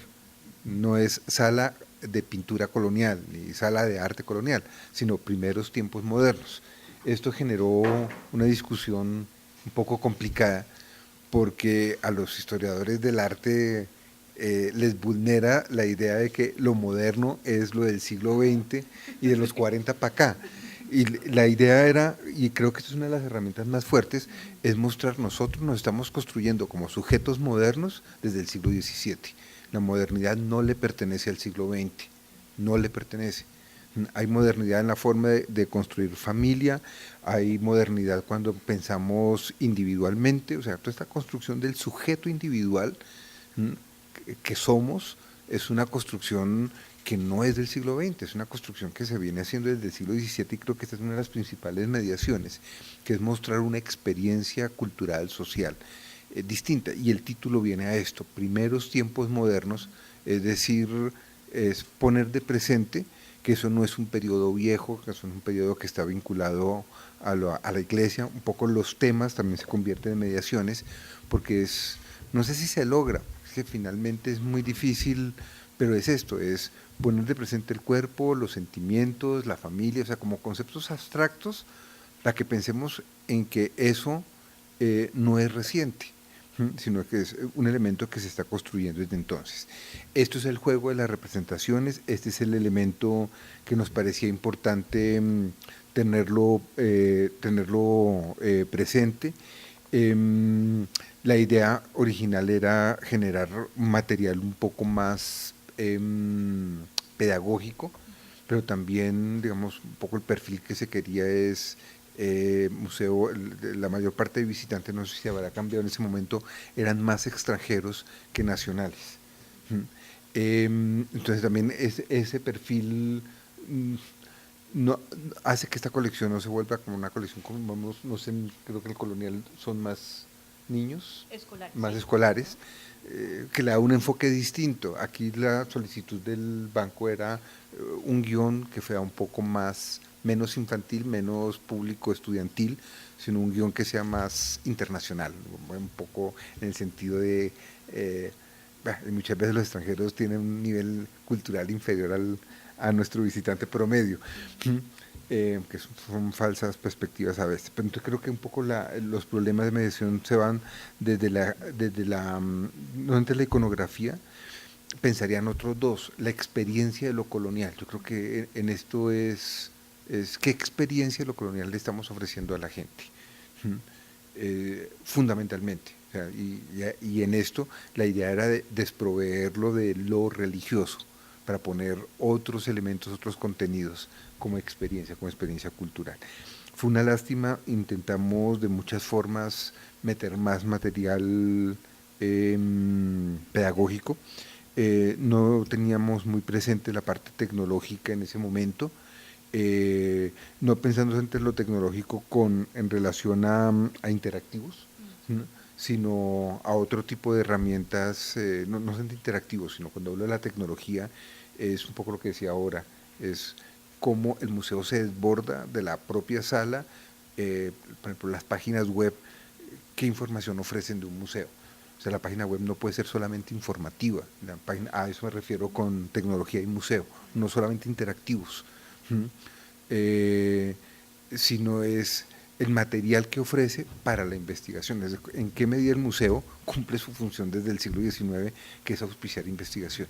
Y creo que en esto estamos desaprovechando el potencial de las redes y el potencial de la parte digital, en este caso la página web del museo. Creo que en Colombia no hay ningún museo que explore o que ofrezca material para investigadores o simplemente investigadores desde de colegio a universidad o profesionales. Y creo que ese es uno de los problemas también que tiene que surgir como mediación. Bueno, pues en cuestión, digamos, de herramientas fallidas, podríamos, por ejemplo, poner el caso de lo que fue el sonido del museo, y yo creo que en eso un poco estoy de acuerdo con lo que decía Sigrid ahorita, y es cuando uno planea el guión de un museo, piensen que es como, yo me di cuenta que es muy similar a lo que sucede con una película, porque una cosa es lo que hace el guión, el guionista, y cuando llega el director, el productor, pues te cambian completamente la película, ¿no? Entonces, cuando uno ya ve montada la sala, uno como, yo no lo había pensado así, ¿no? O sea, había unas diferencias enormes frente a lo que tenías en tu cabeza o habías escrito en el guión. Y en ese caso, por ejemplo, en esos llamados de acción que nosotros habíamos puesto como apoyos educativos, yo había creído que era interesante, que podía ser llamativo para el público y una forma de apropiarse de la plaza, saber un poco más sobre qué era la plaza en el periodo colonial, a través de un sistema de sonido que permitiera que las personas se metieran y escucharan, por ejemplo, el sonido de la plaza de toros, escuchara el ruido propio de una plaza de mercados o escuchara una campana para hablar del pregón y entonces de esa manera explicarle al público que la plaza cumplía múltiples funciones durante la colonia, no era una sola cosa, sino que tenía muchas cosas. Y eso lo que terminó fue generando ruido en la sala, entonces uno estaba ahí con los estudiantes haciendo guía y ese ruido que de dónde viene, porque no funcionó. Entonces hay elementos de mediación que uno se las piensa de entrada, pero cuando ya está puesto en el montaje, pues cambia completamente la expectativa y toca en esos casos decir no sirve y se va y sale de la sala porque no está cumpliendo su función y lo que está haciendo es ruido, en este caso literal ruido, frente al público. En cuestión de herramientas, por ejemplo, efectivas, a nosotros nos ha ido, con las salas didácticas, ha sido bien interesante el proceso, porque cuando nosotros planteamos el proyecto de las salas didácticas itinerantes, pensamos exclusivamente en colegios. Lo hicimos cuando el museo cerró al público para la renovación y dijimos, no queremos perder a ese público escolar, entonces hagamos una actividad de museo fuera del museo mientras el museo está cerrado. Y en esa medida pensamos exclusivamente en grupos escolares. No sé si recuerdan la última imagen que les mostré donde se ven a persona adulto mayor disfrazados. Esos disfraces los hicimos pensando en que los niños crecen y que no tienen la misma estatura un niño de grado sexto a un niño de grado 11. Y en esa medida, pues los disfraces tienen diferentes escalas. O sea, el mismo disfraz tiene cómo cogerle dobladillo para que lo puedan usar diferentes personas de acuerdo a su estatura. Y la sorpresa que hemos recibido con las salas es que desbordó los colegios, se fueron para las bibliotecas públicas, para hospitales, y ha generado que un público que nosotros no habíamos pensado cuando creamos el proyecto terminara apropiándose de ese patrimonio a través de este material. Y nos ha causado, por ejemplo, es interesante que cuando van sobre todo los grupos escolares que tuvieron primero la sala y luego van a visitar el museo, llegan con un conocimiento interesante sobre las piezas. Entonces dicen, esa pieza es tal. Ya saben, y ya saben un poco sobre la historia de esa pieza porque, no sé, armaron un rompecabezas, jugaron en la adivina quién o cualquier otro elemento que les permitió conocer esa colección primero. Entonces, digamos, eso ha sido como en cuestiones de casos fallidos y exitosos, como lo que podría dar ahorita, no sé. Yo también quisiera hablar de una cosa de un problema que se presenta con una colección permanente y es cuánto tiempo dura una colección permanente, ¿sí? El proyecto empieza en el 2010, la primera sala se inaugura, que fue Primeros Tiempos Modernos, en el 2013, las otras 4 curadurías se inauguran en el 2014 y la última curaduría en el 2015. Es decir, que ya de la primera sala han pasado 5 años. Pero el hecho de la conservación de ciertas obras, de incluso los préstamos, es decir, la movilización de la misma colección, hace que las salas, ese guión que se había planeado en un momento como permanente, pues esté cambiando. Y no solo eso, sino que si tenemos el mismo público, es decir, hay grupos que sabemos que son estables, que vienen constantemente, pues van a encontrar como distintos cambios. Y eso es tal vez una de las cosas con las que más nosotros batallamos y es la permanencia de la colección. En este momento ya nos damos cuenta que hay salas que están obsoletas, es decir, que hay unas que funcionan muy bien y que se cambian las obras y que el discurso se sigue manteniendo, y hay otras en las que se cambian las obras y se nos fue desboronando hasta que pues ya en este momento estamos dando inicio al siguiente, o sea, este es el año del inicio del proyecto para la renovación en 3 años, lo que nos dará una sala permanente, nos dio una sala permanente aparentemente de 8 años, que es bastante, pero también nos enfrenta, y eso lo dije al principio, a una colección que sigue creciendo. Es decir, cuando empezó el proyecto habían 236, 37 obras en total exhibidas. Es decir, cuando el público venía, la gran colección de arte del Banco de la República eran 237 piezas, una sala de Wiedemann y una sala de Caballero. Nosotros modificamos en este montaje a pasar a 866 obras montadas, lo que nos da más o menos, en ese momento nos da un 1.5 de la colección exhibida, pero nos deja el resto en reserva. ¿Y qué pasa con todas esas obras que están en reserva? Algunas las podemos modificar, como ustedes se dan cuenta que algunas son modificadas, otras nos obligaron a hacer investigación de otra forma, y es que el banco, pues, por fortuna tiene 29 sucursales y se empezaron a generar proyectos de itinerancia con obras originales de la colección. Antes en esas sucursales lo que hacíamos era llevar exposiciones didácticas. Y ahora hicimos pues a partir del montaje de la colección, se hizo un balance de cuáles de esas 29 sucursales tenían buenas salas para poder exhibir originales. Y así nos apareció Bucaramanga, Medellín, Villavicencio, Ibagué, Manizales, que es la nueva, Santa Marta, bueno, y esto nos hizo que la gente estaba emocionadísima porque muchos de estos lugares no van obras originales. Así que mover ese porcentaje de la colección está muy bien. Y en tercer nivel, pues abrir una colección online que nos permitía también darla a conocer. Es decir, cuando uno mostraba los grabados, uno dice, metamos los grabados orientales, todo el mundo dice, ¿tienen grabados orientales? Sí, tenemos una colección, pero nadie la conoce. Al menos sabemos que frente a la dificultad del papel, pues tenerlas online ha sido muy bien. Y esto nos ha abierto posibilidades, es decir, tenemos constantemente investigadores de otras partes del mundo que solo pueden acceder a nuestras colecciones gracias a que la tenemos online o porque la han conocido por medio de exposiciones con originales en las itinerantes.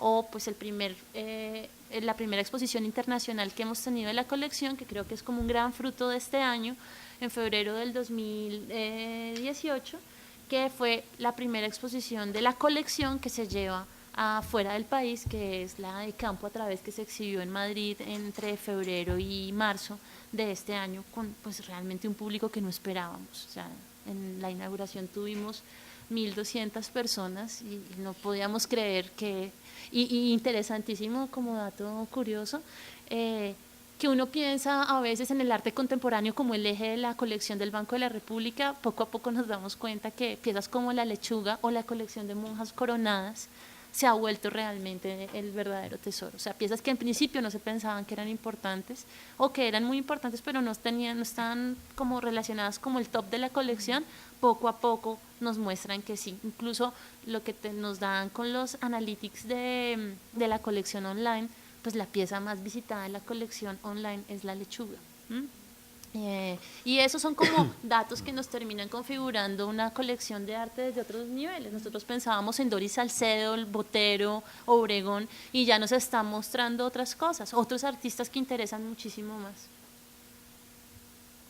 Es esto, nos hablaron de las colecciones, sí, el tema es a partir de la colonia. ¿Cómo se conecta con el arte prehispánico que tiene su museo, el Museo del Oro? ¿Qué relación está? Bueno, ese es otro de los niveles que hemos querido ir trabajando desde hace 2 años aproximadamente. Bueno, hay una sala que se llama, me ayudan los mediadores, Resonancias y Itinerarios y Resonancias, que es la primera curaduría de Carmen María Jaramillo, que es a partir de 1950. Y si usted recorre la sala, pues se seleccionaron, pues es el momento en que los artistas denominados como modernos empiezan a ver todo el arte prehispánico para enriquecer su obra, su estilo personal. Ahí tenemos a Botero, Rufino Tamayo, Obregón, que aparentemente desde la historia del arte que se había construido decían que eran modernos y se habían descontextualizado de toda esa herencia prehispánica. En esta sala los curadores quisieron involucrar algunas piezas prehispánicas para darse cuenta pues que era gracias a la apertura del Museo del Oro en la primera mitad del siglo XX y que estos artistas iban a estos museos que su obra, por ejemplo la obra abstracta moderna colombiana, se enriqueció justamente desde el arte prehispánico. Eso es como en términos de discurso, pero en términos ya formales y de planeación de actividades de nuestras colecciones, pues el Banco de la República tiene varias colecciones. Tiene la colección de arte, que pues es de la que hemos estado hablando hoy, tiene la colección numismática, tiene la colección de instrumentos musicales, Perdomo, tiene la colección filatélica, de estampillas, tiene la colección del Museo del Oro y pues todas estas, y tiene la colección de la Biblioteca Luis Ángel Arango, toda la parte documental.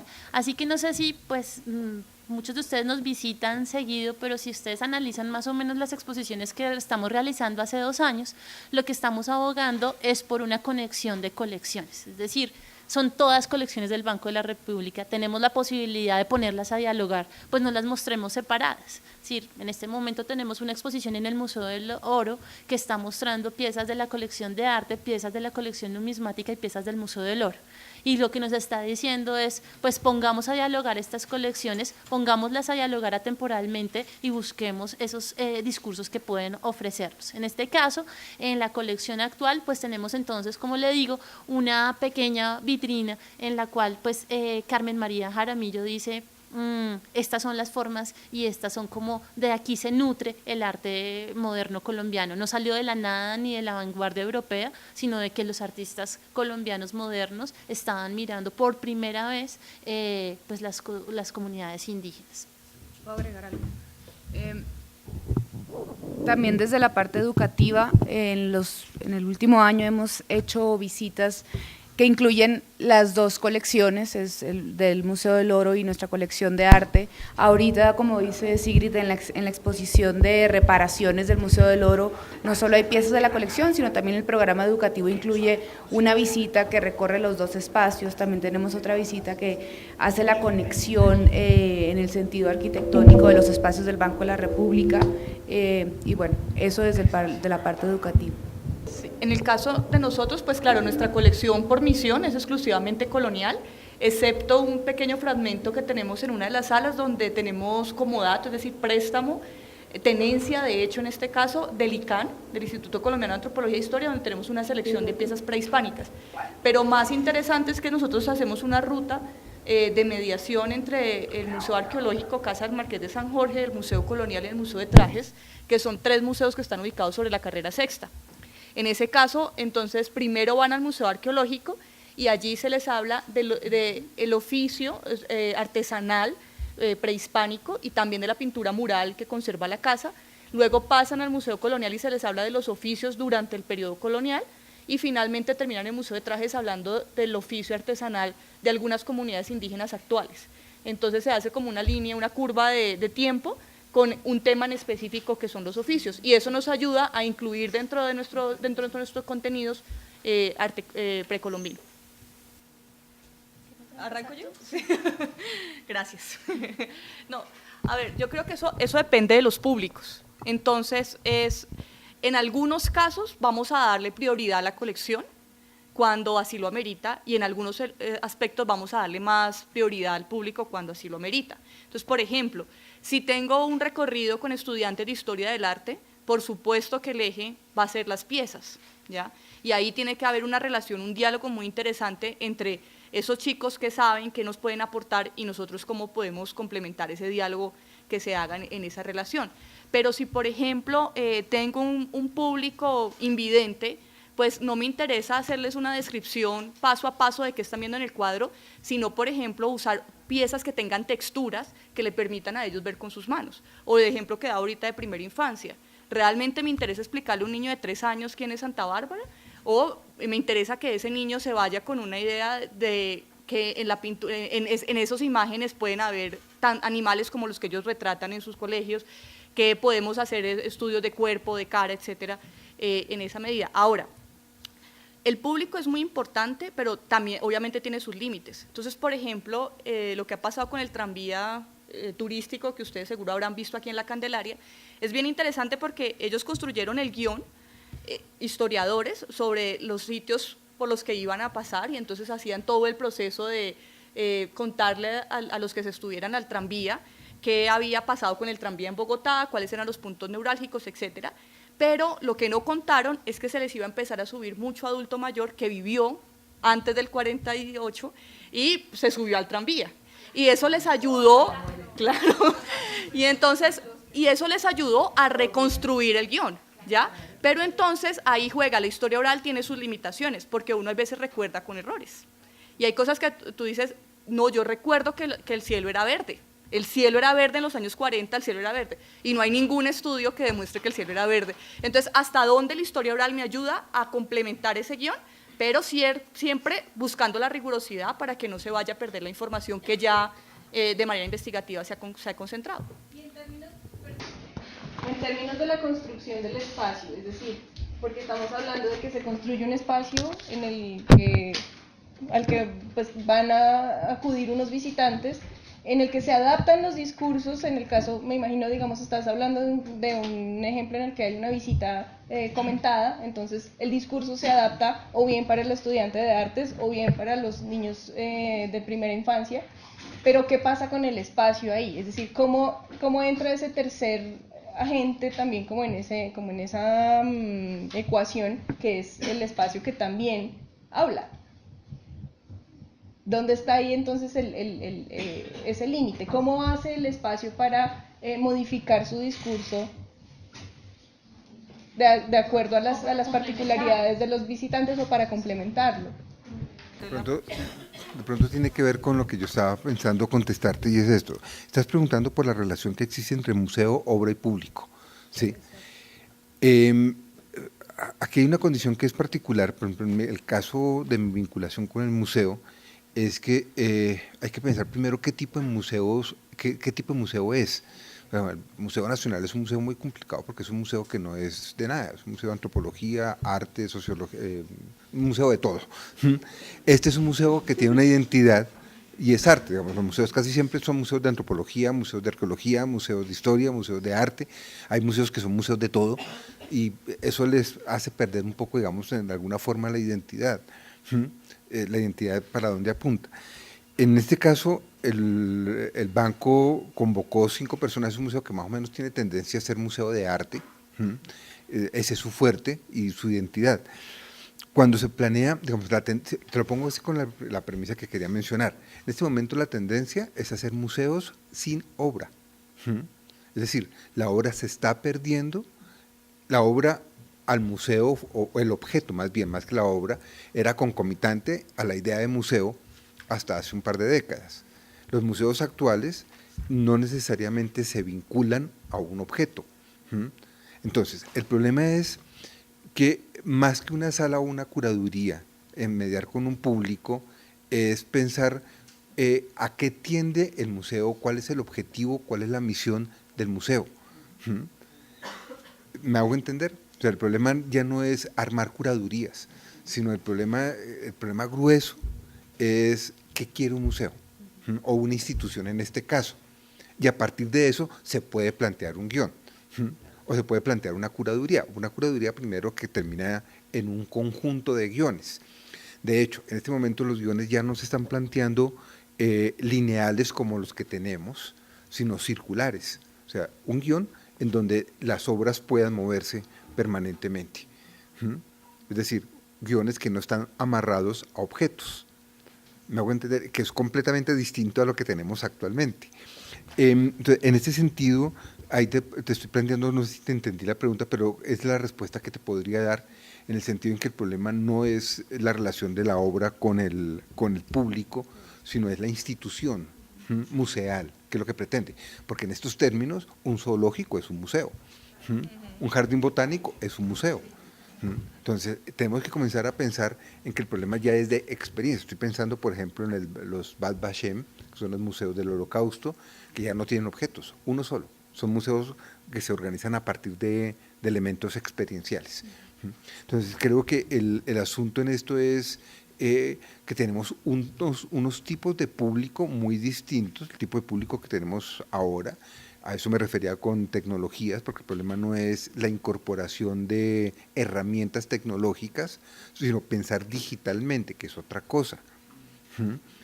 Es comenzar a pensar digitalmente. La gente está pensando en este momento en función de redes, la gente está pensando en funciones no lineales, no argumentales, que es lo que está llevando a la cultura digital. Entonces, es comenzar a pensar cómo organizar la relación público-objeto, desde las relaciones no tradicionales. Yo quisiera finalizar pues esta parte diciendo que también pues estamos trabajando o sea, cuando escuchamos todos estos discursos que les decimos, pues esto es desde el mundo ideal, pero también tenemos que entender que todos trabajamos para unas instituciones y bajo unos requerimientos. ¿Sí? Sería ideal tener al arquitecto que nos diseñe el Museo de los Sueños, ¿sí? Y tener el espacio ideal para poder tener una colección. Pero en mi concepto personal, uno de los grandes problemas de la colección de arte del banco es el lugar donde está contenida. Porque no tiene, cuando hablamos del museo, del MAMU, estamos hablando de las exposiciones temporales. Cuando hablamos de la colección numismática, estamos hablando del Museo Casa de Moneda. Pero cuando hablamos de la colección de arte, ¿cómo denominamos a ese interregno que está como entre Casa de Moneda y el MAMU, pero es donde está la rotonda y la escalera? No hay una denominación. Y si a eso le sumamos que una parte está en el segundo piso de Casa de Moneda y otro piso en la Casa Republicana, y si nos vamos un poquito más allá, a la Casa Gómez Campuzano, pues todo se empieza a complicar aún más. porque tenemos que trabajar bajo esos requerimientos. Sería ideal contar con un espacio que se pudiera adaptar, pero esa es nuestra realidad. Seguramente para las personas del Museo Nacional trabajar con la dimensión del edificio, exactamente, pues es difícil porque es un bien arquitectónico, porque no se puede modificar, o sea, son cosas en las que hay que tener en cuenta. Como lo decía Jaime al principio, nosotros pues enloquecimos, eso imaginamos una cantidad de cosas que iban a pasar en esa curaduría, pero el mismo espacio nos fue condicionando y sí, la planta física, seguridad, nosotros estábamos seguros de que movíamos las custodias, o sea, 2 meses antes nos dijeron, no, definitivamente el banco no autorizó la movilización de las custodias, y dijimos, bueno, No pues... por seguridad, sino por planta física. Y ni siquiera por seguridad, sí es verdad, lo había olvidado, sino porque las vitrinas eran tan pesadas que el segundo piso de Casa de Moneda no soportaba las vitrinas de seguridad.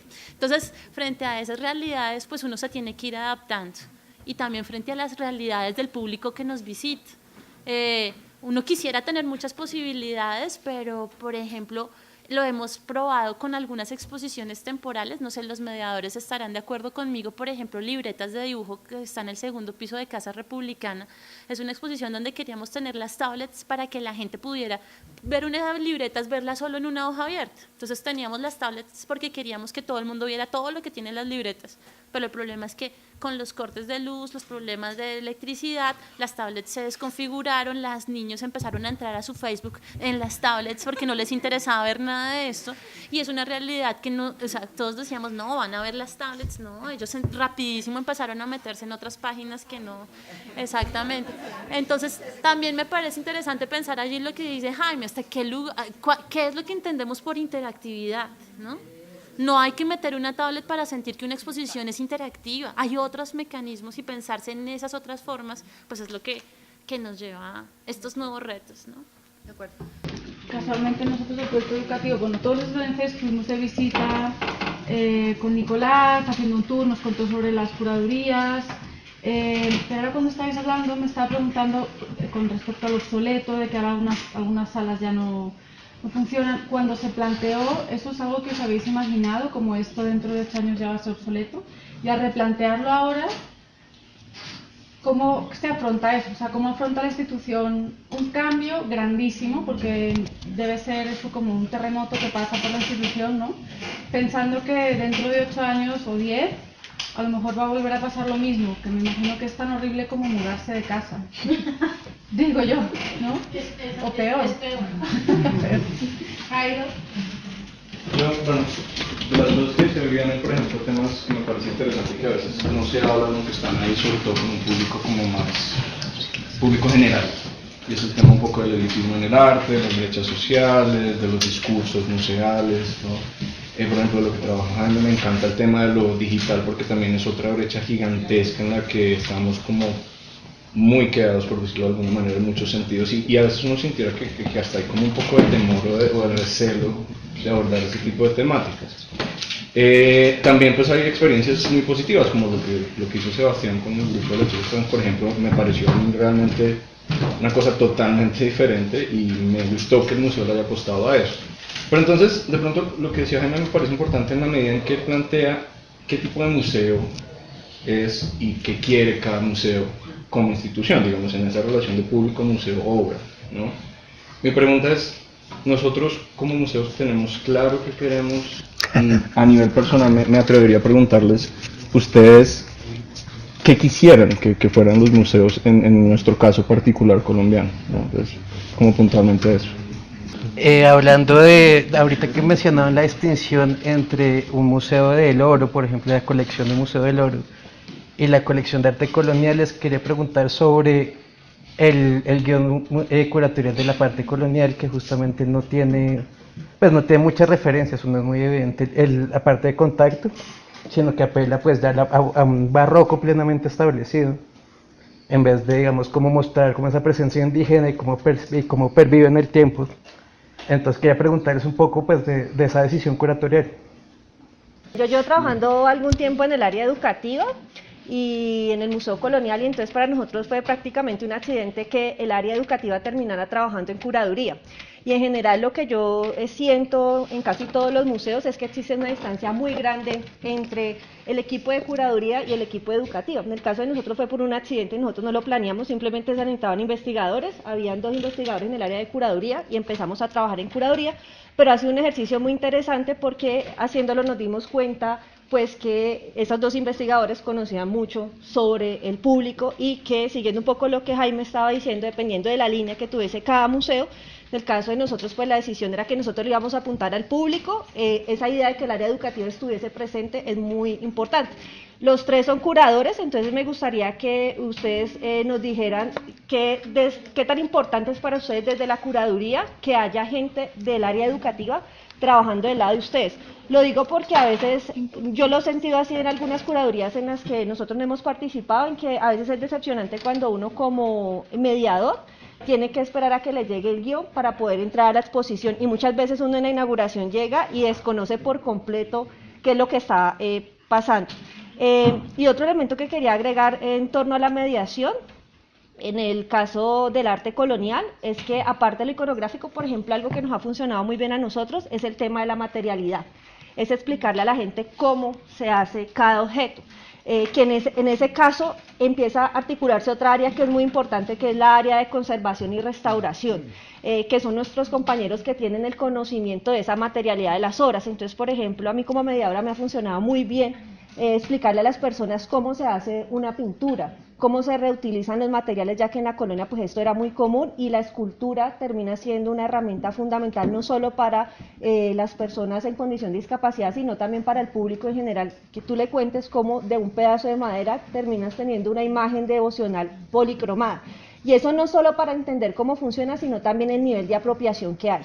Porque cuando tú le cuentas a una persona cuánto tiempo se pueden tardar para hacer ese objeto que hay allí, la gente de inmediato empieza a tener una apropiación de ese patrimonio colonial. Sí. Gracias.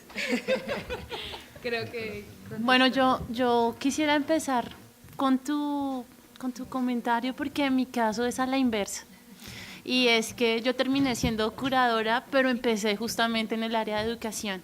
Y me parece que entenderse, una curaduría no se puede entender sin ese objetivo de mediación, por lo menos desde mi punto de vista, seguramente porque yo mis inicios fueron dentro del área educativa y pues para mí es inconcebible pensarlo de otra forma, pero también siento que hay otras formas de realizar ese tipo de curadurías, es decir, hay curadores a los que les gusta centrarse en el artista, otros en el contexto histórico, otros no les interesa, y es verdad, al igual que los artistas, no les interesa el público. Y eso también pues es con lo que tenemos que trabajar, es decir, ahí tenemos que buscar esas mediaciones a posteriori en estos proyectos, pero cuando lo podemos hacer, por lo menos los proyectos que yo trato de generar siempre están generados desde una línea pedagógica, que se busque desde allí. Y ya en los proyectos con la colección, pues creo que hemos logrado tener una comunicación cada vez mejor con el área educativa, y no que sea el lugar a donde terminan llegando los guiones al final, ni con el área de museografía, es decir, como que lo que presentaba Viviana un poco es como guión museológico, guión museográfico y final vaya a educación a ver, hace un par de talleres. No, nosotros lo que estamos pensando es generar proyectos que empiecen desde el inicio las 3 áreas en conjunto. A veces es dificilísimo, muy difícil, pero en oportunidades se logra, y bueno, esa es la variedad del trabajo finalmente. Esa la quiero unir con otra cosa, y es cómo se afrontan los cambios de una curaduría. En principio no pensamos que se fuera a envejecer tan pronto, es decir, pensábamos que habían unas curadurías que iban a durar mucho más. Por ejemplo, contemporáneo para nosotros fue realmente complicado porque es un gran porcentaje de la colección es arte contemporáneo, sin embargo es la que más se nos cayó rápidamente por los cambios, por los préstamos, incluso por la dificultad del discurso, y lo que nos ha servido es entender que para el nuevo montaje tenemos que prestarle muchísima más atención al arte contemporáneo, y que el arte contemporáneo sigue teniendo, a diferencia de las temáticas históricas, un gran prejuicio por el público, es decir, eso es arte, yo no puedo entender eso, yo no entro a eso porque no lo entiendo, mientras que si pienso en una colección colonial, ya, aunque sea mediante los prejuicios me puedo acercar, a veces el público con el arte contemporáneo no logra sobrepasar esos prejuicios, y pues eso es lo que nos lleva a pensar una colección, si empezamos en el remontaje de la colección, se empezó por los primeros tiempos modernos, ya tenemos claro que el remontaje de la colección que empieza este año, lo vamos a empezar a trabajar por arte contemporáneo, a la inversa, y va a ser un ejercicio desde ceros, es decir, empezarnos a pensar cómo comunicar el arte contemporáneo y sustentarnos en estudios de público que realmente pues, eran muy precarios dentro de nuestra institución. Les dejo la palabra. ¿Aquí? Sí. Bueno, micrófono. No, yo haría 3 anotaciones. Uno, lo que usted comentaba de interactividad. Me parece importante que tener en cuenta lo siguiente: la interactividad es uno de muchos elementos que hacen parte de la transformación tecnológica y del salto digital. Hay que pensar, por ejemplo, en términos de la colaboratividad, hay que pensar en términos de hipertextualidad, hay que pensar en términos de virtualidad, o sea, es decir, hay muchos elementos que hacen parte de ese conjunto. El problema no solamente es desarrollar interactivos o herramientas, códigos QR o este tipo de cosas, sino es un proceso mucho más complejo, como decía hace un rato, que tiene un vínculo con la página web, que tiene un vínculo con los dispositivos digitales de los visitantes, etcétera, etcétera. Yo creo que aquí ya el asunto es cómo se comienza a pensar la integridad de un museo.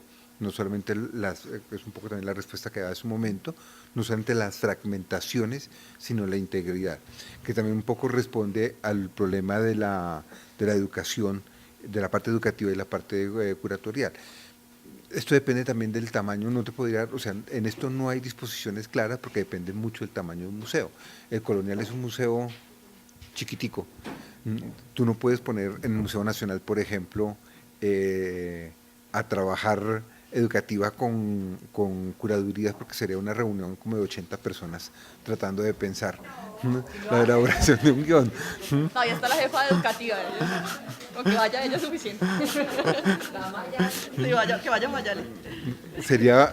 Es grande, por ejemplo, entonces también hay que comenzar a pensar en términos que cada quien tiene su especialidad. Es importante lo que mencionaba Sigrid, la comunicación entre unos y otros, porque por ejemplo las curadurías muchas veces no tienen los estudios de público que tienen educativo, y una cosa retroalimenta a lo otro. Yo creo que aquí el problema es comenzar a pensar la integralidad de las condiciones, la forma como se genera un conocimiento integral entre las diversas partes de un museo, dependiendo también del tipo de museo. Por eso soy reiterativo en esto, porque no todos los museos son iguales en su misión, en sus objetivos, en lo que coleccionan, e incluso en la intención, que incluso pensándolo en términos de interactividad, hoy día se están generando museos que establecen diálogos con los visitantes, con temas que no son parte de su colección. Y con esto respondo el problema de la pregunta que hacían sobre la parte prehispánica. Aquí habían, en el guión, en la propuesta que había aquí en el museo, había unas líneas muy claras. Yo no hago parte del equipo del museo, sino, digamos, esto fue una solicitud donde hay una línea clara, donde podría haber incluido lo prehispánico. Lo prehispánico aquí es muy difícil incluirlo en el caso nuestro, porque si no tenemos estudios sobre lo colonial, sobre lo prehispánico, sobre la imagen de lo estético prehispánico, es mucho más difícil, y es un campo que está más entre la arqueología, la antropología, y no hay un vínculo evidente e inmediato. Digamos, aquí no podemos seguir pensando que la historia es progreso, y que todo está vinculado con todo, por más que sea el mismo espacio. No se pudo vincular lo prehispánico porque no había un vínculo evidente, y tampoco había una idea institucional para incluirlo dentro de esta perspectiva. Eso es lo que podría mencionar al respecto. Bueno, un poco contestando a Jairo, yo pienso, y es una cosa que hemos hablado con Viviana mucho con respecto al museo, y es que, claro, en este caso es un museo histórico, ¿cierto? Si nos paramos desde dónde es un museo histórico, y eso nos ha llevado a darnos cuenta, también de manera accidental, que el museo ha terminado por suplir la clase de historia que es ausente en los colegios, ¿no? Entonces, a nosotros nos pasa constantemente, y es que claro, nos damos cuenta que los públicos escolares tienen muy poco conocimiento sobre la historia colonial y cualquier otra, o sea, de cualquier periodo.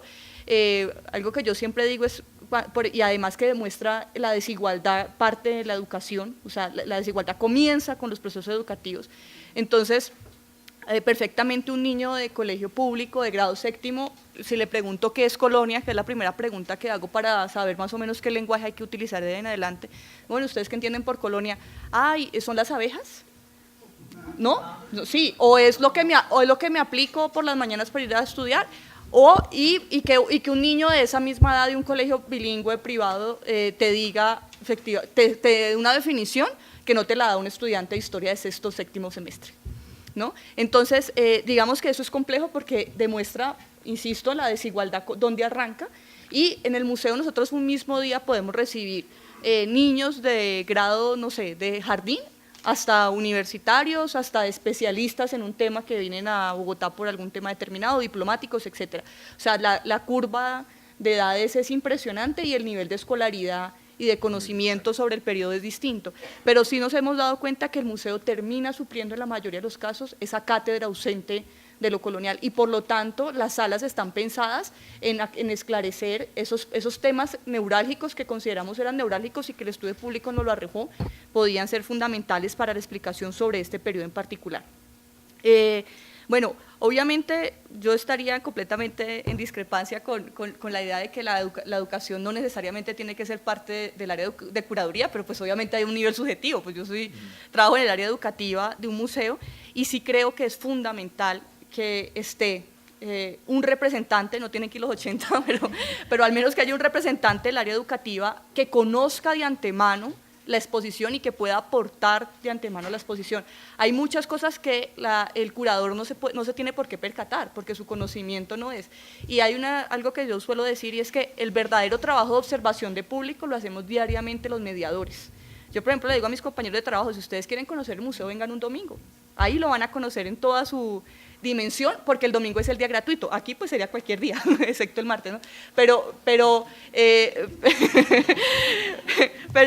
el asunto es que efectivamente ahí es donde uno ve al público real que llega al museo, que se está apropiando de ese conocimiento, que se está apropiando de ese patrimonio, y en esa medida pues uno puede plantear la necesidad de que el área de curaduría esté constantemente organizada con el área de curaduría, y no solo eso, sino también con museografía y con conservación, porque es que, por ejemplo, uno de curador puede decir, ay, no, yo quiero esta pieza, y después el conservador te dice, esa pieza no está en condiciones de ser exhibida, y si no hay comunicación entre el conservador y el museógrafo, entonces el museógrafo le da por poner esa imagen, no sé, ahí afuera, y de pronto tiene que ser una imagen que tiene que ir con un vidrio en particular, que tiene que ir con una iluminación determinada. Entonces, por ejemplo, nosotros eso sí lo hicimos, y es que cuando estábamos haciendo el guión, nos sentamos todos a leer el guión, y fue duro, fue muy duro porque además hay muchas cosas. Viviana se ríe porque hay una historia que a mí se me olvidó, yo creo que Viviana se la inventó, y es que dicen que en el momento en el que estábamos corrigiendo, hubo un momento en que yo le pegué a la mesa y me fui, respiré y volví y me sentí, dije, bueno, sigamos. Porque claro, hay palabras que uno naturaliza y cree que todo el mundo las va a entender. Por ejemplo, yo me di la pelea con sacralidad, con diócesis, y me decía, no se entiende, no sé qué sacralidad, cambia esa palabra, no sé qué diócesis, qué es una diócesis, y yo, pero ¿cómo no van a saber qué es? Y obviamente es cómo traduzco ese lenguaje y lo pienso para un público más amplio, y si en vez de decir diócesis digo obispado, y ya la gente puede que tenga una conexión distinta con ese texto. Entonces, y por eso sí creo que el área educativa que tiene que permanecer, y de hecho nosotros también lo hicimos con los guardas de seguridad del museo. Ya montado, nos fuimos revisando textos y ellos me dieron su opinión, nos han dado opiniones sobre seguridad de las piezas, como esta pieza está muy vulnerable, aquí se necesita vidrio. Entonces, y por ejemplo, los guardas de seguridad hay gente que está constantemente con el público, esos son los que están mediando con el público todo el tiempo. Si no tenemos en cuenta lo que ellos nos dicen, pues entonces no estamos haciendo nada, ¿no? Yo quiero finalizar explicar esta parte porque a veces a mí me parece muy enriquecedor este encuentro porque me parece que uno empieza muy formal, pero uno luego va mostrando cosas de su diario hacer. Y me parece que que muy bonito trabajar con el área de educación y todo esto, pero es que también somos hijos de un momento histórico en el que se enalteció tanto al curador, que el curador pues terminó siendo un déspota en el que dice esto se muestra así con este texto, entiéndase o no se entienda. Y seguimos siendo víctimas un poco de eso. No lo digo. Sino porque en un museo como el nuestro tenemos luchas de egos, es decir, cada área del museo está luchando por lo suyo y tenemos acá unas cosas que son fuertes como caracteres fuertes y egos muy grandes, y lo digo porque nosotros tenemos una parrilla de exposiciones anual donde trabajamos con distintos artistas, con distintos curadores, y particularmente yo trabajé con 6 curadores para este proyecto, y en un momento dijimos, y esto fue una premisa de trabajo interno, no los vamos a sentar en la misma mesa. ¿Sí? No, porque 3 querían la misma obra, porque se la dieron a él y no me la dieron a mí. Entonces habían cosas como del diario de hacer que uno termina mostrando el proyecto y contando los alcances y la investigación, pero hay cosas del diario de hacer que se volvían complicadas, como no le gustó que cogiera esta obra, el otro quiere hablar de este tema pero no se entiende, y pues como le decía a Miriam ahorita, somos una institución y trabajamos para una institución bajo unos preceptos y no podemos olvidarnos de esto. Entonces hay que mediar entre todas estas posibilidades, y una de esas posibilidades es el ego de los curadores. Sí, incluso no me defender. Él no, pero él no. Incluso es que voy a reafirmar lo que estaba diciendo Sigrid. El problema ni siquiera es esto. Yo creo que el problema es que en muchas instituciones no está claro cuál es el lugar que ocupa cada uno de los miembros que tiene que dar por resultado un guión, una sala, perdón. Una sala es el resultado de muchas sumatorias.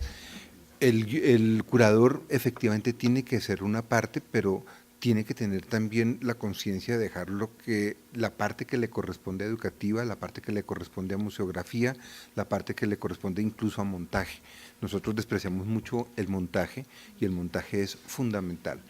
Y en eso sí es muy claro, porque sí venimos de una sociedad donde hay una institucionalidad de la curaduría muy fuerte, y los museos se componen sobre todo una exhibición, tiene muchas etapas que cada una es una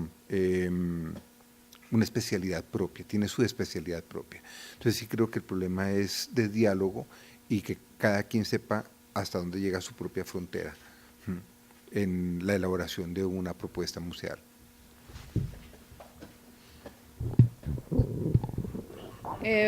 Yo también quería responder brevemente a la respuesta de Jairo, y es el tema de que cómo somos como institución, o no sé cómo la formulaste, pero creo que primero que nada son términos muy generales, y es entender que el Banco de la República es una institución pública que tiene una misión que es súper clara, que es la conservación del patrimonio de los colombianos. Entendiendo de ahí, en segundo nivel, que tenemos 3 museos, y que cada uno de esos museos tienen colecciones súper distintas, entonces cada uno de esos museos debería de tener o tiene una línea curatorial y pedagógica distinta, como en el caso de numismática, pues es súper clara la relación, como decía Viviana, con suplir esta clase de historia que no existe, ¿no? En el caso de Botero, pues ahí fue una decisión completamente por Botero de cómo se muestra, qué se muestra, es una donación que está tratando de suplir una falta de ciertas vanguardias artísticas. Yo creo que es complejo poder como agrupar una colección tan distinta en una sola línea o en una conversación de esta tarde. Lamentablemente también nos habían pedido que termináramos 10 minutos antes de las 5, ya nos pasamos por 11 minutos. Igual les quiero agradecer a los 3, creo que esta conversación se volvió súper rica, sobre todo al final. Ojalá que la que siga podamos empezar con este tipo de preguntas. Agradecerles a ustedes, invitarles a la que sigue, donde se va a tratar arte moderno. Va a estar Silvia Suárez, va a estar la coordinadora de educación del Mambo, y va a estar Nicolás Gómez. es en agosto 14, a la misma hora, en el mismo lugar. Muchas gracias a todos.